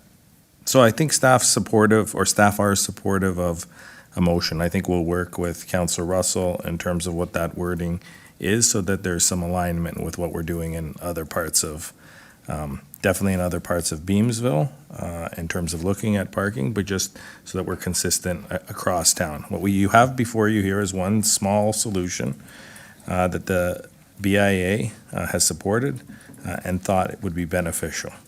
Yes, there's all those, I think, unique elements to it, but it works in a lot of other communities. We're not trying to do something here that no one else is doing. So 2-hour parking works. People can accommodate or figure out what they're doing, come out, move their vehicle, do those sorts of things. We'll deal with some of the other issues we've heard tonight, accessibility and all the other things that are kind of finding their way into the conversation, and I think those are good conversations, and we'll take those back. I just want to make sure that whatever motion is developed and brought forward, that it aligns in terms of timing and everything else we're doing. BDSS does provide another opportunity. It is a potential solution, but that's not to say that other town-owned lands can't be looked at similarly. We do have some lands within the downtown precinct that we can continue to look at. Charging for parking is also on the table, so there's a revenue opportunity there potentially. Again, not suggesting we're moving in that direction right now, but I know staff are talking about it as another potential option. And if you go back to the report of 6 or 7 years ago, didn't recommend it at that time, but it did tell us to continue to consider some sort of paid element to parking. So we'll look at municipally owned sites, we'll look at all the municipally owned lots, which we currently do, and we'll come back with something. And so I think as long as there's some clear alignment, that direction's fine.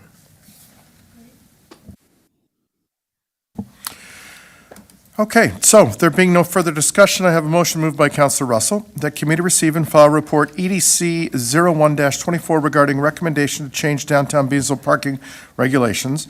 The committee recommend council approve the bylaw attached as Appendix A, being a bylaw to amend bylaw number 05-90 and repeal bylaw number 06-78, being a bylaw to regulate parking in municipal parking lots in the town of Lincoln. The committee directs staff to update the current parking signs from 4 hours, 9 a.m. to 6 p.m. Monday to Friday, to 2 hours, 7 a.m. to 6 p.m. Monday to Sunday. The committee directs staff to install no overnight parking signs at the municipal parking lots, and that committee directs staff to communicate the parking regulation changes to the community using various communication channels. I will now ask our deputy clerk to open the vote. Thank you, Chair. That vote's now open.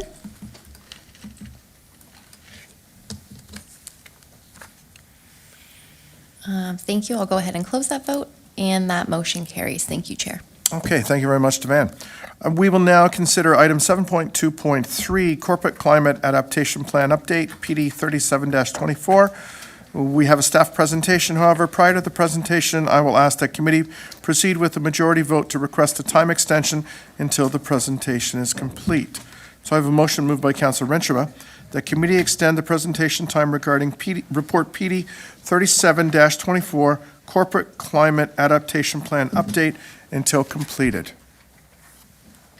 I will now ask our Deputy Clerk to open the vote. Thank you, Chair. That vote is now open.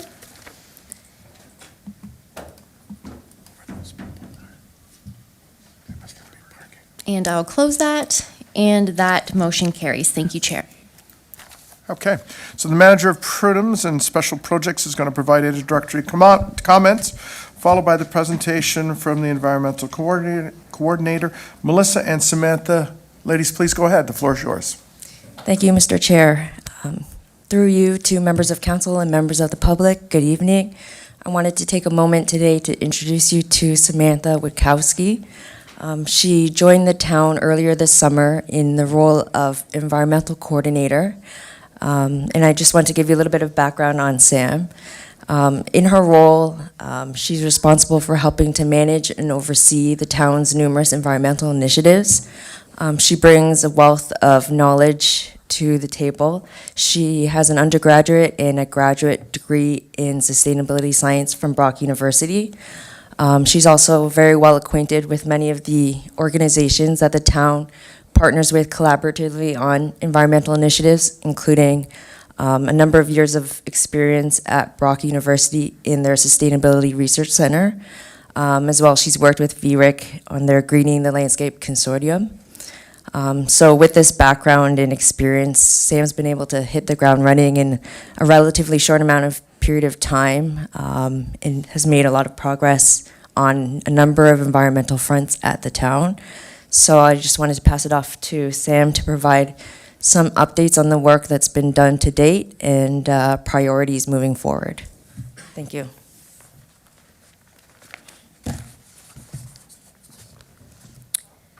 Thank you, Melissa, for that introduction. Good evening, Chair, Mayor Easton, members of council. Thank you for having me here today. This presentation will provide an update of our corporate climate adaptation plan, including our key accomplishments to date, as well as our priority areas of focus for the remainder of 2024 into 2025. I'd like to start by revisiting the background that got us here today. In the town's strategic plan, environmental stewardship is recognized as a key priority, with recognizing the importance of fostering a responsible and resilient community and enhancing our community's ability to adapt to a range of scenarios and challenges. In that pursuit, in 2019, Council approved the Corporate Climate Adaptation Plan, or the CCAP, which provides a strategic framework for adapting to anticipated climate changes. And then further to that, in 2021, Council passed a motion to declare a climate crisis in Lincoln, which catalyzed the urgent need to take action and deepen the town's commitment to protecting our ecosystems, local economy, and community from climate changes.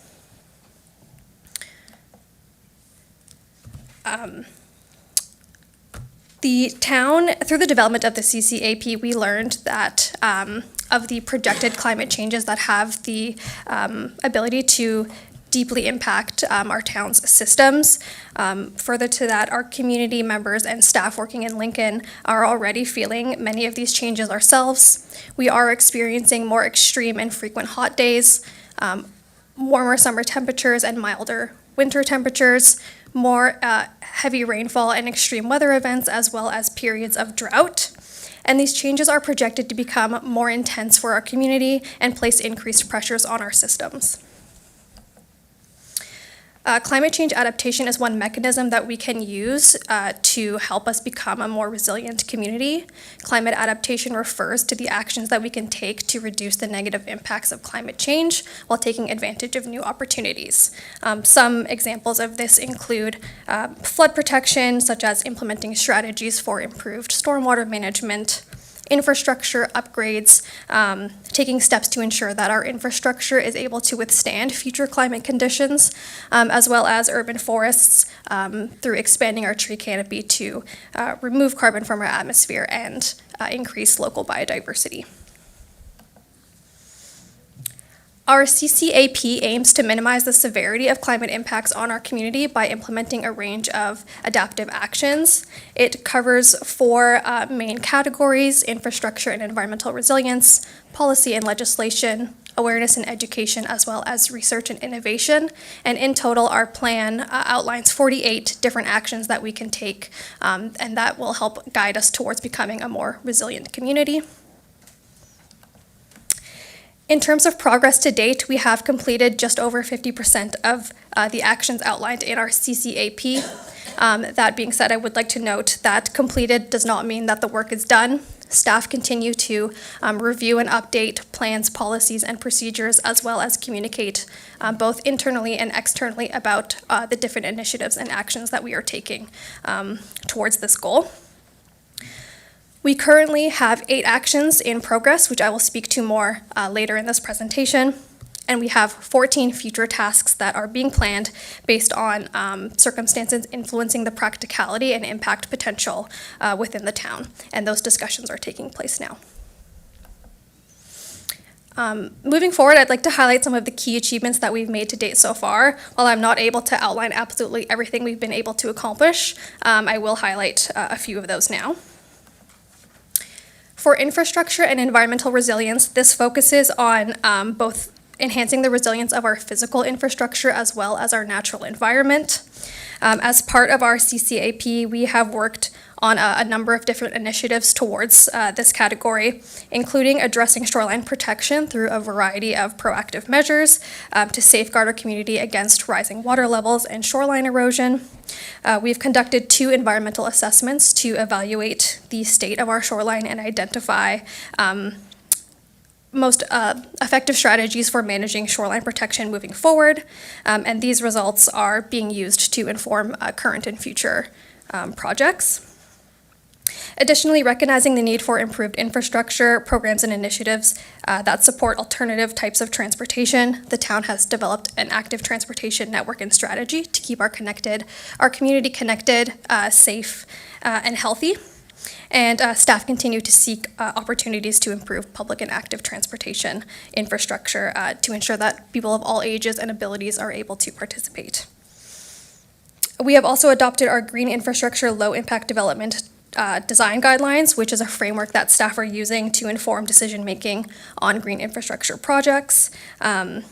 And we are also continuously reviewing and updating these guidelines as well. For example, just recently through our Prudence partnership with Vineland Research and Innovation Center, we now have a better understanding of how soil health can impact these types of initiatives. And so discussions are currently taking place with staff to see how we can implement this new information in our guidelines. Governance and policy category focuses on embedding climate adaptation into organizational and policy frameworks. An important advantage that I would like to highlight here is my shared environmental coordinator position with the town of Pelham. Working between 2 municipalities, I can say that this provides more opportunities to ensure greater consistency in our approaches, increase efficiencies, and also enhance learning in this area. There are many overlapping or similar climate action initiatives and goals between the 2 municipalities, and so I'm really looking for areas where we can share those best practices, knowledge, and insights, and to streamline our efforts towards our common goals. Second in this category is our involvement in capacity building groups and collaborations. While I'm not able to go through each one of these here today, what I would like to highlight is that these groups and partnerships are integral to helping us make progress towards our climate actions. These types of partnerships allow us greater access to collective expertise and support, innovative solutions, and best practices to help us better address our shared challenges in a consistent way. As Melissa mentioned, I have been involved in a number of these, and while I'm not speaking to them today, I would be happy to discuss or answer any questions about our involvement in these groups. For community engagement and awareness, these actions focus on ensuring that members of the public are informed and equipped to handle our climate changes. A wonderful highlight here is our climate change business resilience framework and toolkit, which provides businesses with information on how they can assess and mitigate their risks for climate changes and prepare their business for projected climate changes as well. We are also increasing our communication to members of the public. We've recently launched a new Rooted in Lincoln webpage, and this is designed to be a central hub of information, providing updated resources to community members and speaking to our ongoing environmental initiatives. And really highlighting the importance of these and how they are contributing to our climate adaptation goals. And then lastly, highlighting our partnerships and engagement with community groups. Again, this really helps catalyze action and also expand our network to share resources more broadly, as well as to encourage greater community participation in our initiatives.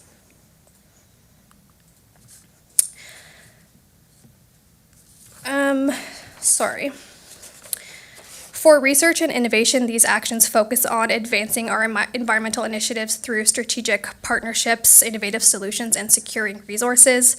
Again, in this category, highlighting the benefits of the shared environmental coordinator position with the town of Pelham.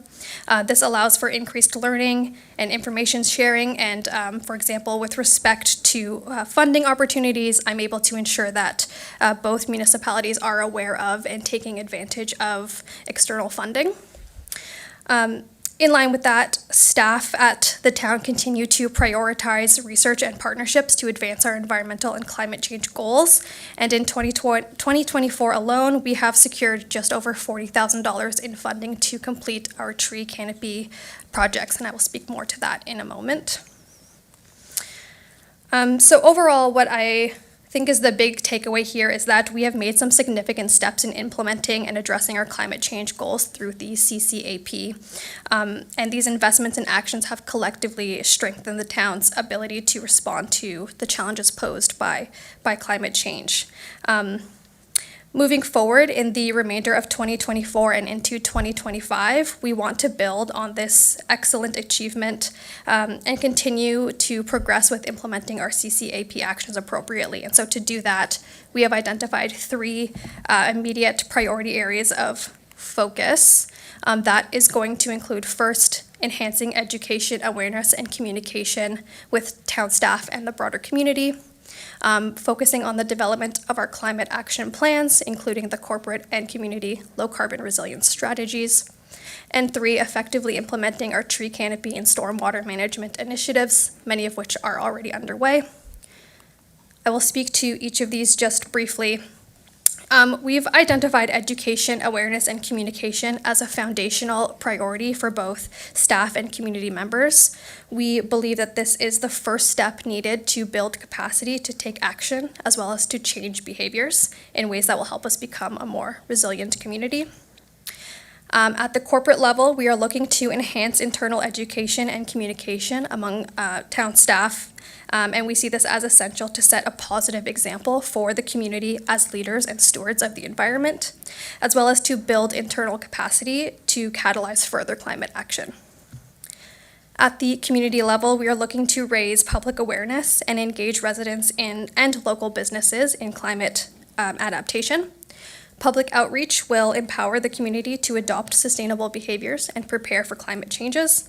And so to do that, we are going to continue encouraging participation in our events and challenges and share relevant information in accessible formats so that our community members know where they can go to get up-to-date, accurate, and practical knowledge on how they can be an environmental steward and protect themselves against climate change. Our second priority is the development of our climate action plans. The development of our corporate mitigation plan in our Community Low Carbon Resiliency Plan are identified as actions 1.7 and 1.8 in the CCAP.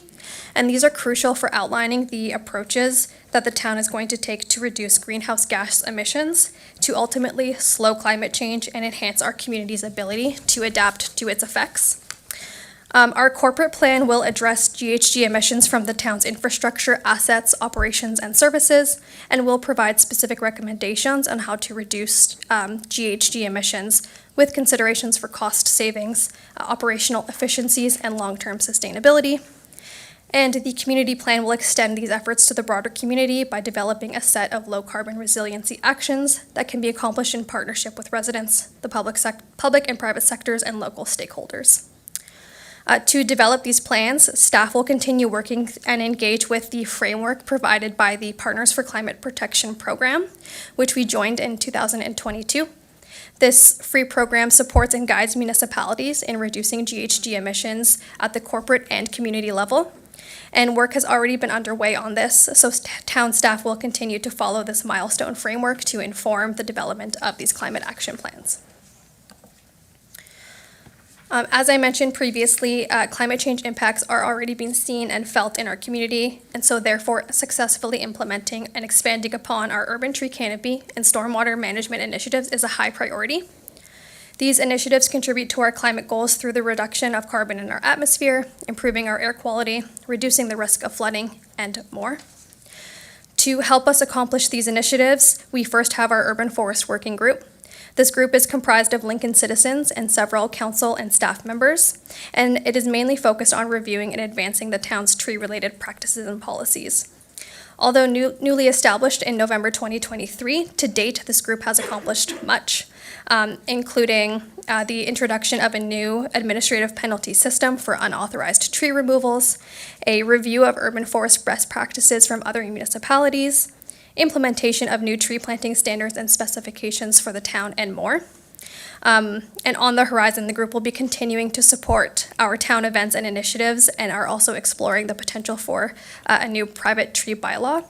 I won't go into too much detail about this, as a member of our working group will be joining you later in October to provide an update on their work to date and speak more about what is on the horizon. And then, as I just mentioned, we have a number of community engagement initiatives that encourage our community members to participate in environmental stewardship and sustainable practices. So to speak to a few of those now. First, we have our tree giveaway and rain barrel sale event. This was actually held just last Friday. The town aimed to provide 500 free native trees for this event and up to 150 subsidized rain barrels for residents to purchase. Overall, the event was quite well received. We were able to distribute roughly 450 trees to community members. Some of our trees were not reserved or claimed by the end of this event, and so we have already earmarked some potential plantings within the town to ensure that those trees are still planted and contribute to growing our healthy tree canopy. We also facilitated the sale of subsidized rain barrels. Overall, 80 barrels were sold to residents. So although we did not reach 150 sales, we still had fairly good uptake here in terms of costing. And the town has only subsidized rain barrels that were pre-purchased for this event. We also have 2 community plantings coming up Saturday, November 2nd. The Town of Lincoln, in collaboration with Ontario Green Conservation Association, is undertaking a Milwaukee mini forest planting in Rotary Park in Beamsville. This planting will consist of densely planted native trees and shrubs that will grow rapidly into a mature forest. And the town has received $27,000 in funding to support this project from the Niagara Community Foundation, the Greenbelt Foundation, and Green Communities Canada through the Living Cities Canada Fund. And then just recently, we were also able to secure an additional $3,700 grant from Trees for Life to expand our mini forest project and include an area that we're calling the Berry Bush Planting. This planting will be a small forested area planted with fruit trees, berry bushes, and flowering plants, which will provide food for native birds and other species. And again, these plantings are taking place on November 2nd, and we will be seeking community volunteers to participate in this initiative, and we will be continuing to communicate about that over this next month. Lastly, we have a new community challenge, the 1,000 New Trees 2024 Community Planting Challenge. As a way to encourage our healthy tree canopy expansion, we've set an ambitious goal to plant 1,000 new trees in the town in 2024. Our community is being encouraged to act as stewards by participating in this challenge through our various tree canopy initiatives, like the tree giveaway and our community plantings.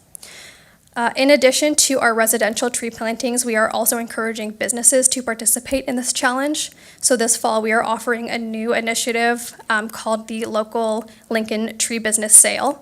This new initiative encourages businesses to become local tree champions by supporting our efforts to grow our urban forest by planting trees on their properties. Through this initiative, local businesses cover the purchase cost of trees through the town, making it a sustainable, community-driven effort. And this program also broadens the impact of our tree canopy initiatives and fosters corporate responsibility in supporting climate resilience. In conclusion and overall, the town has made significant progress in implementing the CCAP and advancing our environmental initiatives with just over 50% of our actions completed. The work of the town, combined with our efforts of the Urban Forest Working Group and community participation, has positioned the town as leaders in climate resilience. We have good momentum, and we are eager to continue on this positive trajectory and plan to do so through our three main priority areas of focus in the remainder of 2024 and into 2025. And then lastly, I recognize that this presentation had a lot of content and provided a high-level overview of the work accomplished to date and where we are heading. So moving forward, I will also be providing a more comprehensive update of the status of each of the action items in the CCAP in terms of progress made to date, timelines for implementation, and so on. And so those discussions are taking place now, and I look forward to providing that fulsome report. Lastly, I just want to thank you again for your time, and I will be happy to take any questions. Okay, thank you very much, Melissa and Samantha. Questions from committee? Councillor Timmers. Thank you very much, Chair Patriva. Thanks very much, ladies. Very interesting. Welcome, Samantha. Thank you. So I was involved in picking up a free tree last Friday and helped a senior resident getting her tree. And today I went on and pinned them, and I think that's a great initiative. I was really excited to pin my trees because I've planted quite a few. And I think it would be a really great idea if everyone got involved and did that as well. So my question for you, our town's overall tree coverage is sitting at 21.9%, and Beamsville area has only 15.7%, so the focus is a little higher on that area. What is a good number? Like, what are we looking at in other municipalities or areas that are considered? What are we reaching for?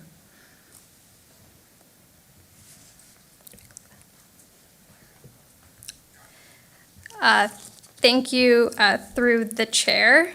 Thank you for that question. That is a great question. And we have, through our Urban Forest Working Group, looked at and did a comparison of the tree canopy in different municipalities. I would say that municipalities that may compare to the town of Lincoln in terms of agricultural cover and so on, we are quite comparable to those municipalities. In terms of an actual number, that is a great question and not something that I currently have information for right now. And Melissa, would you have anything to add to that? A good number that a lot of municipalities and associations strive for is around 30%, but there typically isn't an acknowledgement of existing constraints, which in Lincoln we do have a lot of agricultural land, so it is quite constrained from that perspective. We do plan on doing some more work on nailing down a urban forest canopy coverage goal, but in the interim, we felt the 1,000 New Trees Challenge was a good challenge to make for 2024, and as well as focusing some priorities on tree preservation, which we intend to do with moving forward with a potential new private tree bylaw.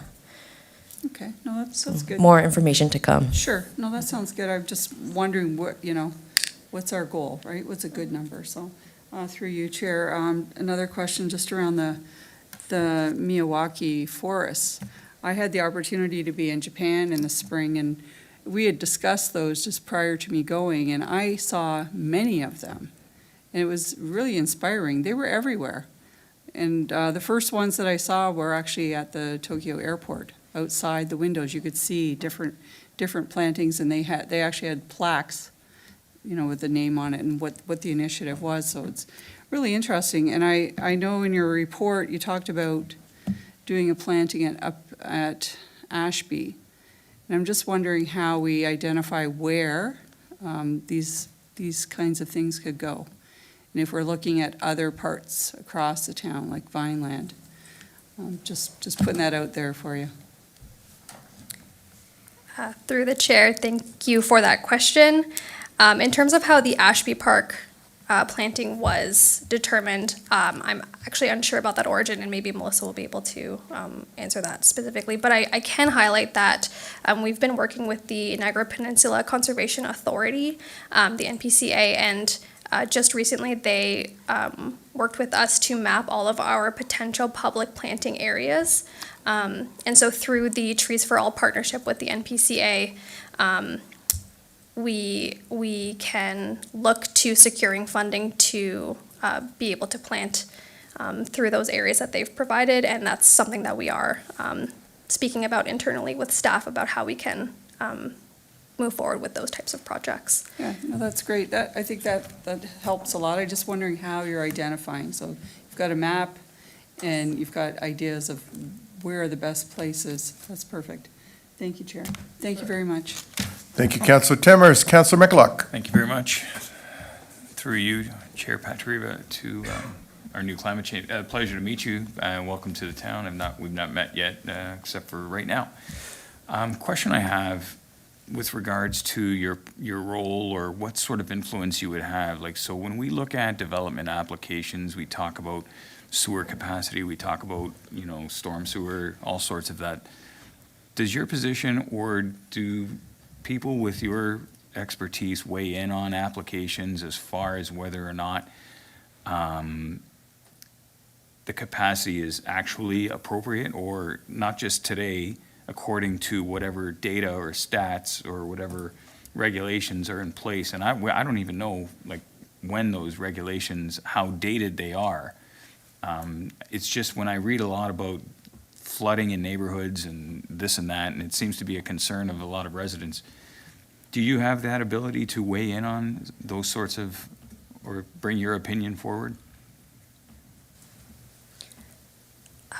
Thank you for that question through the chair to the councillor. I do not specifically have background expertise with that particular example that you've provided. Broadly speaking, I can speak to benefits and implications surrounding those types of initiatives.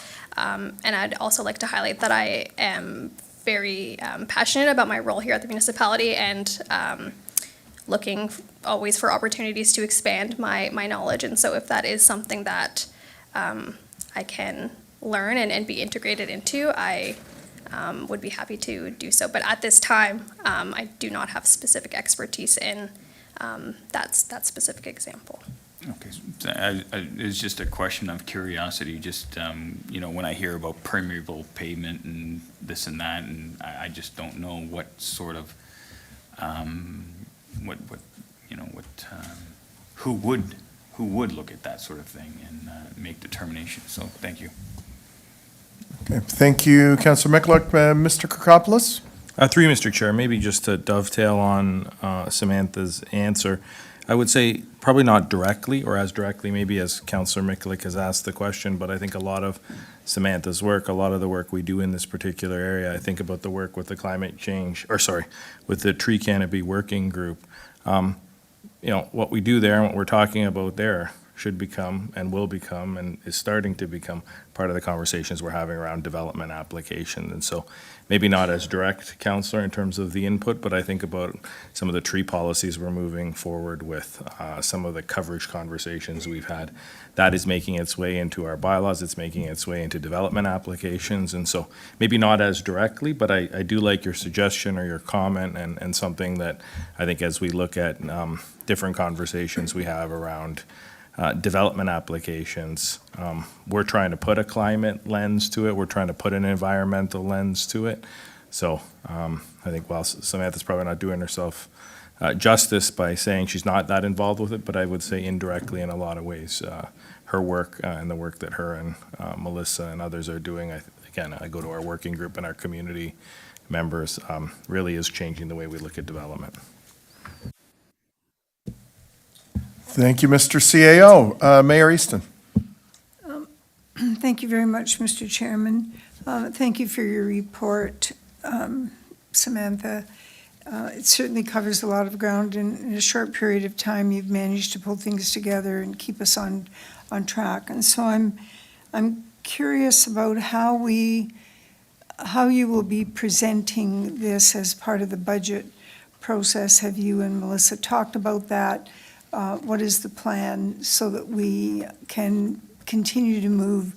And also maybe tying into that, some of the other projects, the waterfront projects that we have, also the one that we're partnering with the NPCA. Will you be reporting on those as well, or will that come through Public Works? Through you, Mr. Chair. So updates on the Lakeshore EA and moving forward with that would come through Public Works. In terms of budget and overall for climate change, we have been having those discussions and also looking at how we can utilize resources efficiently and effectively, as well as our partnerships with other organizations. So we're anticipating for the proposed climate mitigation plan and adaptation plan next year that it wouldn't have any budget implications because we do have some resources that SAM can use. And we're remaining cognizant of all those budget challenges moving forward. Okay, but are we really, do you have a level of satisfaction that what's being accomplished in this report can be achieved through those means, or will we lose ground? Do we need to lean into this a little bit more? Moving forward, I think what we had previously allocated in the budget for our climate change initiatives and keeping consistent with that will provide sufficient resources, we anticipate, in the year coming ahead. Okay. All right. From time to time, Mr. Chairman, maybe to the CAO, there are projects that come forward. There's grants that are being applied for. Will we forego those if we take that approach, or what's the best way to keep ahead of this? Okay. Mr. Kirkopoulos? Through you, Mr. Chair, to the mayor's question specifically, I don't think we're going to lose ground. Can we, if we get grants, and we're always looking at grants from a green perspective, can we accelerate our work plan? Absolutely. Will we lose ground? I would say I don't think we're going to lose ground. However, I think when you look at climate change, you look at initiatives, you look at incentivizing things like low-impact development and those sorts of things. I think we can try to encourage it. I think we can look at public-private partnerships, but all those things will depend on a number of variables. And so I think some of it's education, some of it's change to policy, like we talked about with respect to the tree canopy, and some of it will just be time, and as these things become more mainstream, we decide to incorporate them. But it is a matter of priorities and resource allocations as it relates to those particular priorities as well. So I don't think we're losing ground, it's just how quickly will we gain ground, I would suggest. Okay. Mr. Chairman, I think I have one more question. Okay. What is the correct pronunciation for the mini forest? Doesn't matter, you know what I'm talking about. The Miyawaki Mini Forest. Miyawaki. I was doing some reading on that, and there is some controversy about where they're located. Who will decide those kinds of things? Because when I look at the pictures, they really look like just so much of our naturalized area. You know, everything's grown very close together. It's all native plants. It's pretty scruffy looking, great for birds though, and other small mammals. So, but who would decide where they would go so that there isn't any interference with any of our, the natural areas like Conkle Creek, for example? For this mini forest project, as well as for any future projects that are being considered, we work with and collaborate with a number of experts to design these sites for the current Miyawaki mini forest that we are speaking about. We've collaborated with landscape architects and restoration specialists from the NPCA, who is helping us prepare and plant this particular site. And so any projects moving forward, we would be relying on those collaborations and connections that we have made to ensure that the space is well suited for this type of planting. That's great. Thank you. Thank you, Mr. Chairman. Thank you, Mayor Easton. Councillor Brunei. Thank you, Chair Patriva. So thank you for the presentation. Samantha, you've been a great addition to our urban tree working group, and been a pleasure working with you for the last number of months. I'm wondering, for council's benefit, if you could just, obviously your position is a shared environmental coordinator with the town of Pelham. I'm wondering if you could just speak to the balance that your time is being shared there. Yes, thank you, through the chair to the councillor. Currently, I am working 4 days a week with the town of Pelham and 1 day a week at, 4 days a week at Town of Lincoln, 1 day a week at Town of Pelham. So far, this split has been working for both of the municipalities. However, as I mentioned, there is a lot of work to be done, and so we are still speaking about adjusting that split to ensure that work can still progress just as quickly with the town of Pelham as it is progressing with the town of Lincoln. As I mentioned, we have a number of different actions through the town of Lincoln CCAP as well as the town of Pelham CCAP that overlap. And so in order to ensure that we are collaborating and streamlining our processes and approaches to these action items, we are still figuring out that perfect split. But otherwise, work has been underway in both municipalities, and I think at a fairly good rate.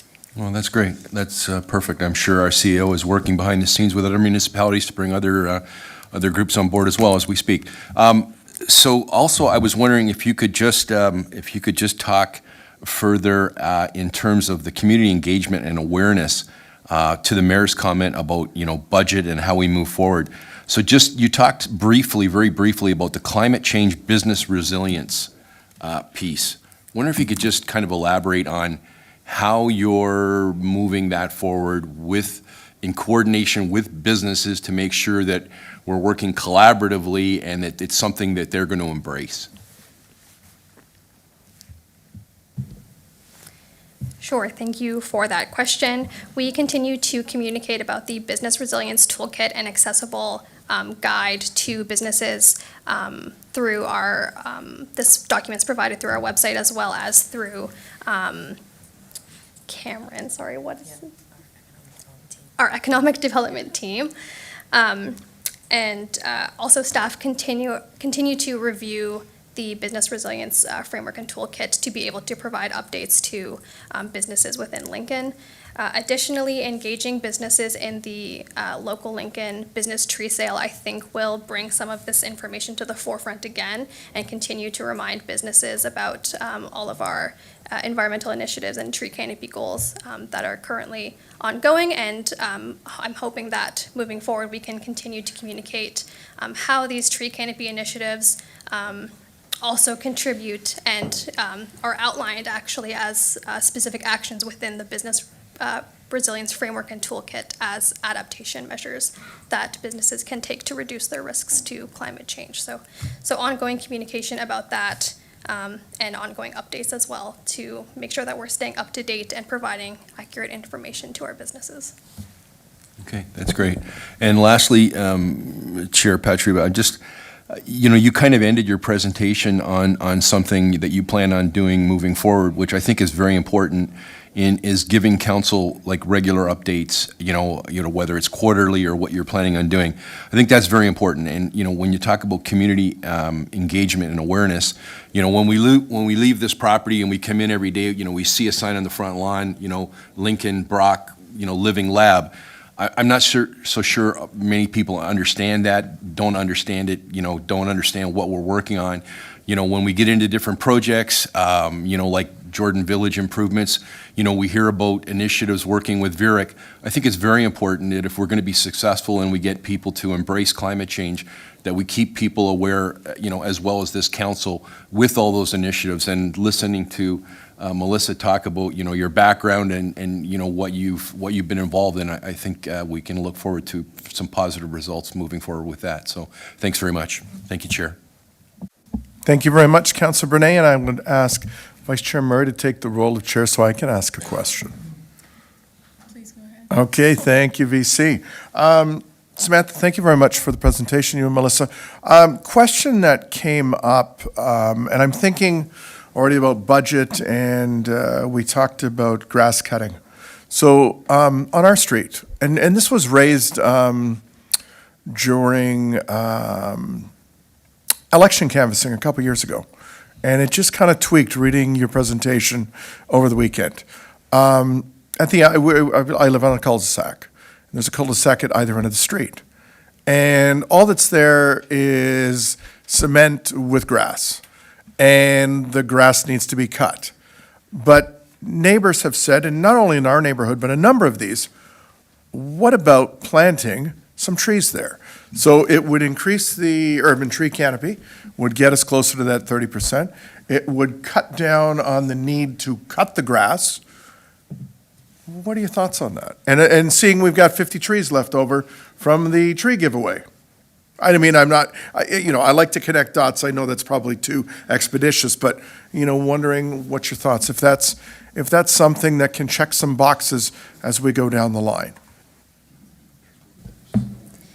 Thank you. Yes, absolutely. Many of the plantings that you're talking about in terms of cul-de-sacs and dead-end roads are on our list that for potential plantings, and we are currently planning on having discussions amongst town staff on where we can prioritize these types of plantings.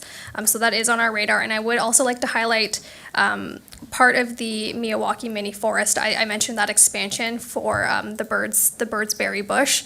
This will actually be a little bit off-site from our Miyawaki Mini Forest on West Ave, and going to be located on one of those kind of cul-de-sac areas. And so that's exactly the opportunities that we're looking for and see great value in pursuing for plantings. Okay, terrific. And I know in the winter, Director Graham's sitting here, and I know that the cul-de-sacs where just grass are used for snow loading. But you know what? And I think we all are, because we declared the climate emergency, I think we need to look at better ways to utilize these open spaces. So thank you very much. Thank you very much, VC. So there being no further discussion, I have a motion moved by Councillor Bernay that committee receive and file report PD 37-24 regarding corporate climate adaptation plan update. I will now ask our deputy clerk to open the vote. Thank you, Chair. That vote's now open.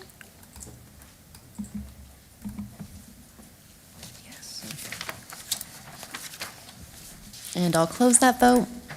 And that motion carries. Thank you, Chair. Okay, thank you very much, Devan. So from our consent agenda, we lifted review of the provincial planning statement, PPS 2024 PD 38-24. So now's the appropriate time that we're going to deal with that. So I'm going to ask Councillor Wrenchman to come in and Mayor Easton, because you both had questions to that. So, Councillor Wrenchman, lead us off, please. Okay, thank you, Chair Pachariva. On page 3 of the report, the second bullet, it says that the PPS encourages the intensification of employment uses along with compatible mixed-use development. It says, however, that all development within 300 meters of employment uses is required to avoid or mitigate potential impacts. How does that affect us where the GO station we have, the GO station area we have is within 300 meters of the employment area, more specifically Union Road?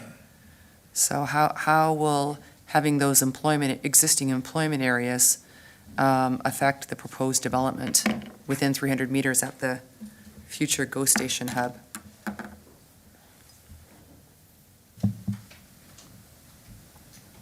Ms. Sheik, please go ahead.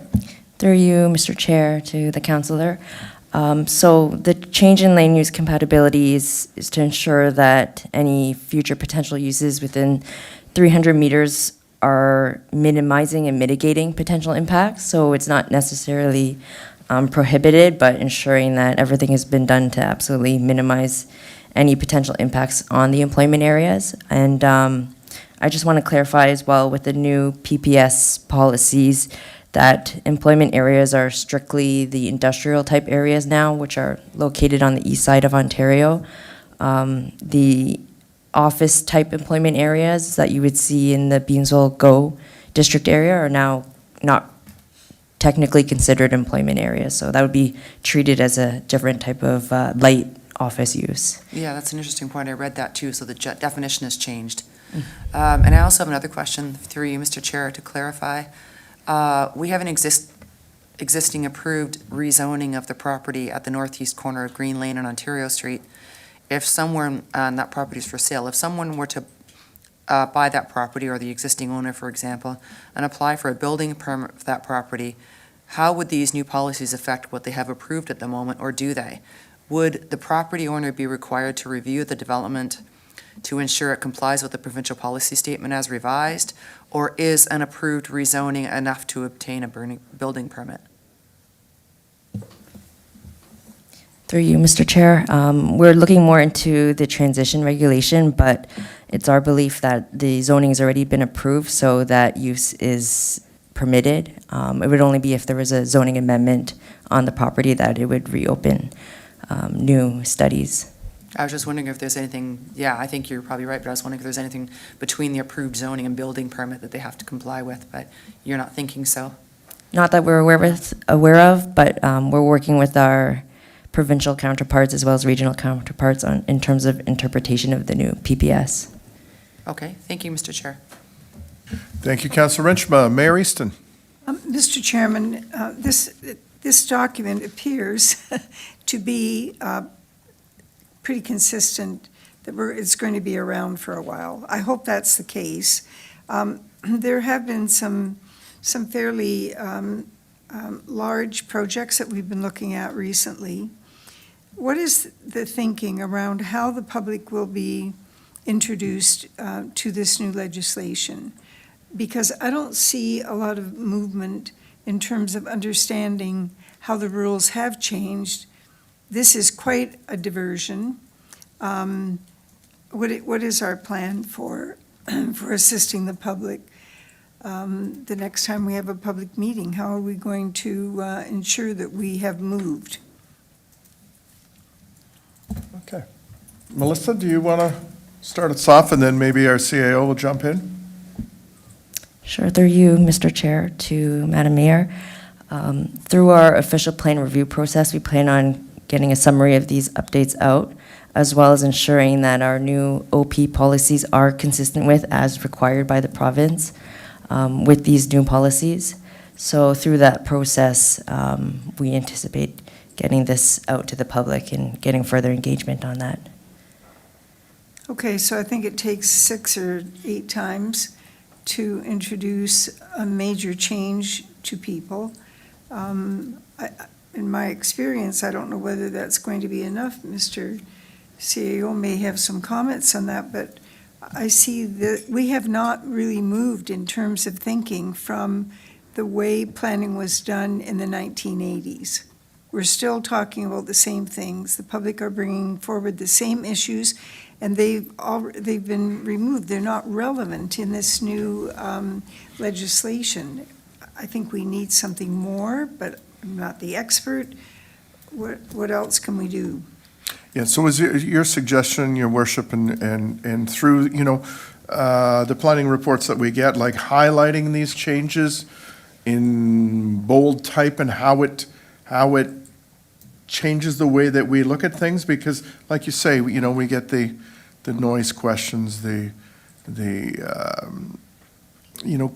questions that come through any public meeting that we have no recourse over. So, Mr. Kirkopoulos, is that something maybe, or to Ms. Shi going forward? It's like, it's almost a, like when you take a, what's the word I'm looking, when we take a bylaw and we show the overstrike and the change, like something really needs to elevate that these are now the changes and this is how we operate. So, Mr. Kirkopoulos? Through you, Mr. Chair, to the mayor, I think on that question, and Melissa may want to chime in, I think you're right. I think we're going to have to spend more time on the education side of it. The majority of this new provincial policy statement, which comes into effect on October 20th, which replaces the October 2020 version, is really intended to meet this government's, I think, promise to look at building more homes, the 1.5 million homes in the next 10 years. And if you see the associated policies fit into that. It is about people and homes, and they are looking for ways to do that. I mean, there are going to be some impacts in the agricultural area in terms of additional residential units that can be built, the ARUs that are highlighted in the document. And so I think in those particular cases, we will have people coming and wanting to talk to us. Some of those meetings are going to be individual. I look to the roundtables that Paul's currently doing now, probably adding another one to that in terms of, or a number of them to that as we reach out to different sectors who are going to want to understand what it means for them. I think references to transit station areas, which we've got, also another sector and another group that's going to be looking at this. And so I think it's going to require us maybe changing the way we present to you, but I think trying to find ways for us to continue to share this information specifically with residents so they understand where they can. I think what you're saying is where they can weigh in versus where they can't weigh in. And again, some of the changes in here have made that a little more difficult. Thank you very much. Ms. Shi, anything to add? Yes, I did want to add to the CEO's comments that we are planning a public education campaign in terms of what growth is expected to look like, where it's planned to occur, and how we're going to manage this growth. So in terms of infrastructure planning, traffic, et cetera. So that is on the horizon. I think you're definitely on the right track, because if we use the Calvary Church property as an example, we weren't even dealing with questions from the public with the 2020 document. We were way back from that, and it didn't seem that we were able to get those messages across, so this would be a good opportunity to begin to do that. So I'll look forward to seeing how that's going to be accomplished. Thank you very much. Thanks, Mr. Chairman. Yeah, thank you, Mayor Easton. Councilor McCulloch. Thank you very much, Chair Patrieva, through you to Melissa, or even our CEO. When I'm reading this document, there's the town has a protected major transit station area. That, to my understanding, is reliant on private ownership of lands. Now, what happens if there's a change of thought as to that private ownership of lands, that they are no longer interested in having their lands designated or with it considered to be a protected major transit station. What happens to all of this planning that we're doing? Through you, Mr. Chair, why don't I start, and I see Melissa chomping at the bit to get in. What the major transit station area does is set criteria or targets, however we want to word that, into how many residents and jobs per hectare need to be in that particular area. And I'm oversimplifying that.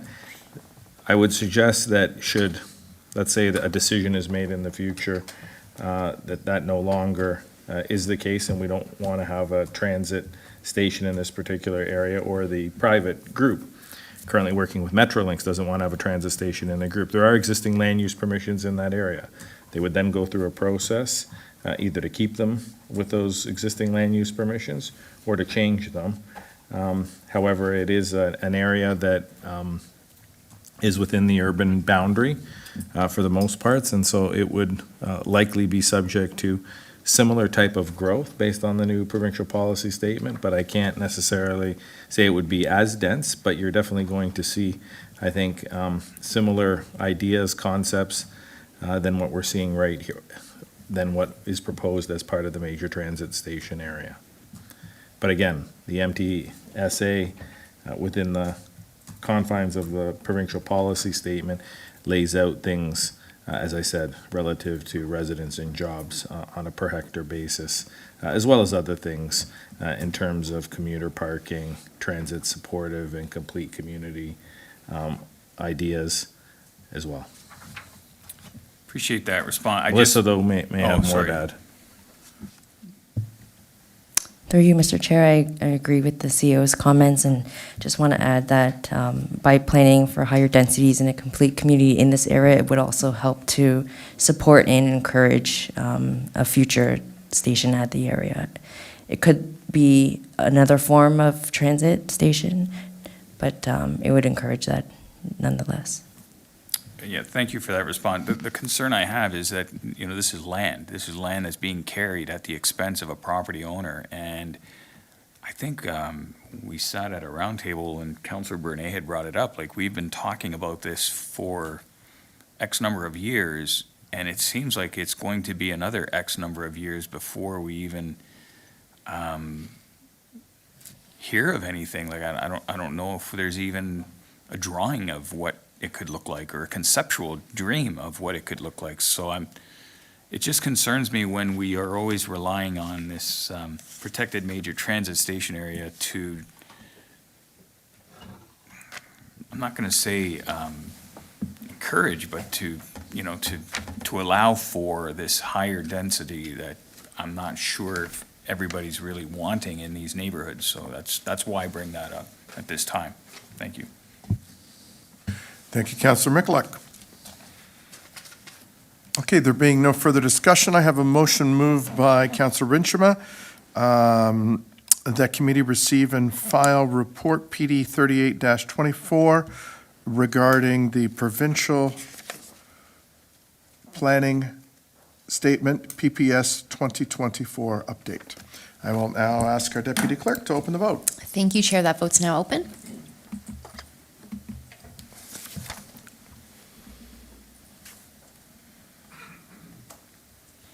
And I'll close that vote, and that motion carries. Thank you, Chair. Okay, thank you very much, Devan. So, with respect to General Business and Finance Committee agenda, we have no delegations. With reports, there aren't any for this evening, and we have no confidential items this evening. So do we have any committee remarks?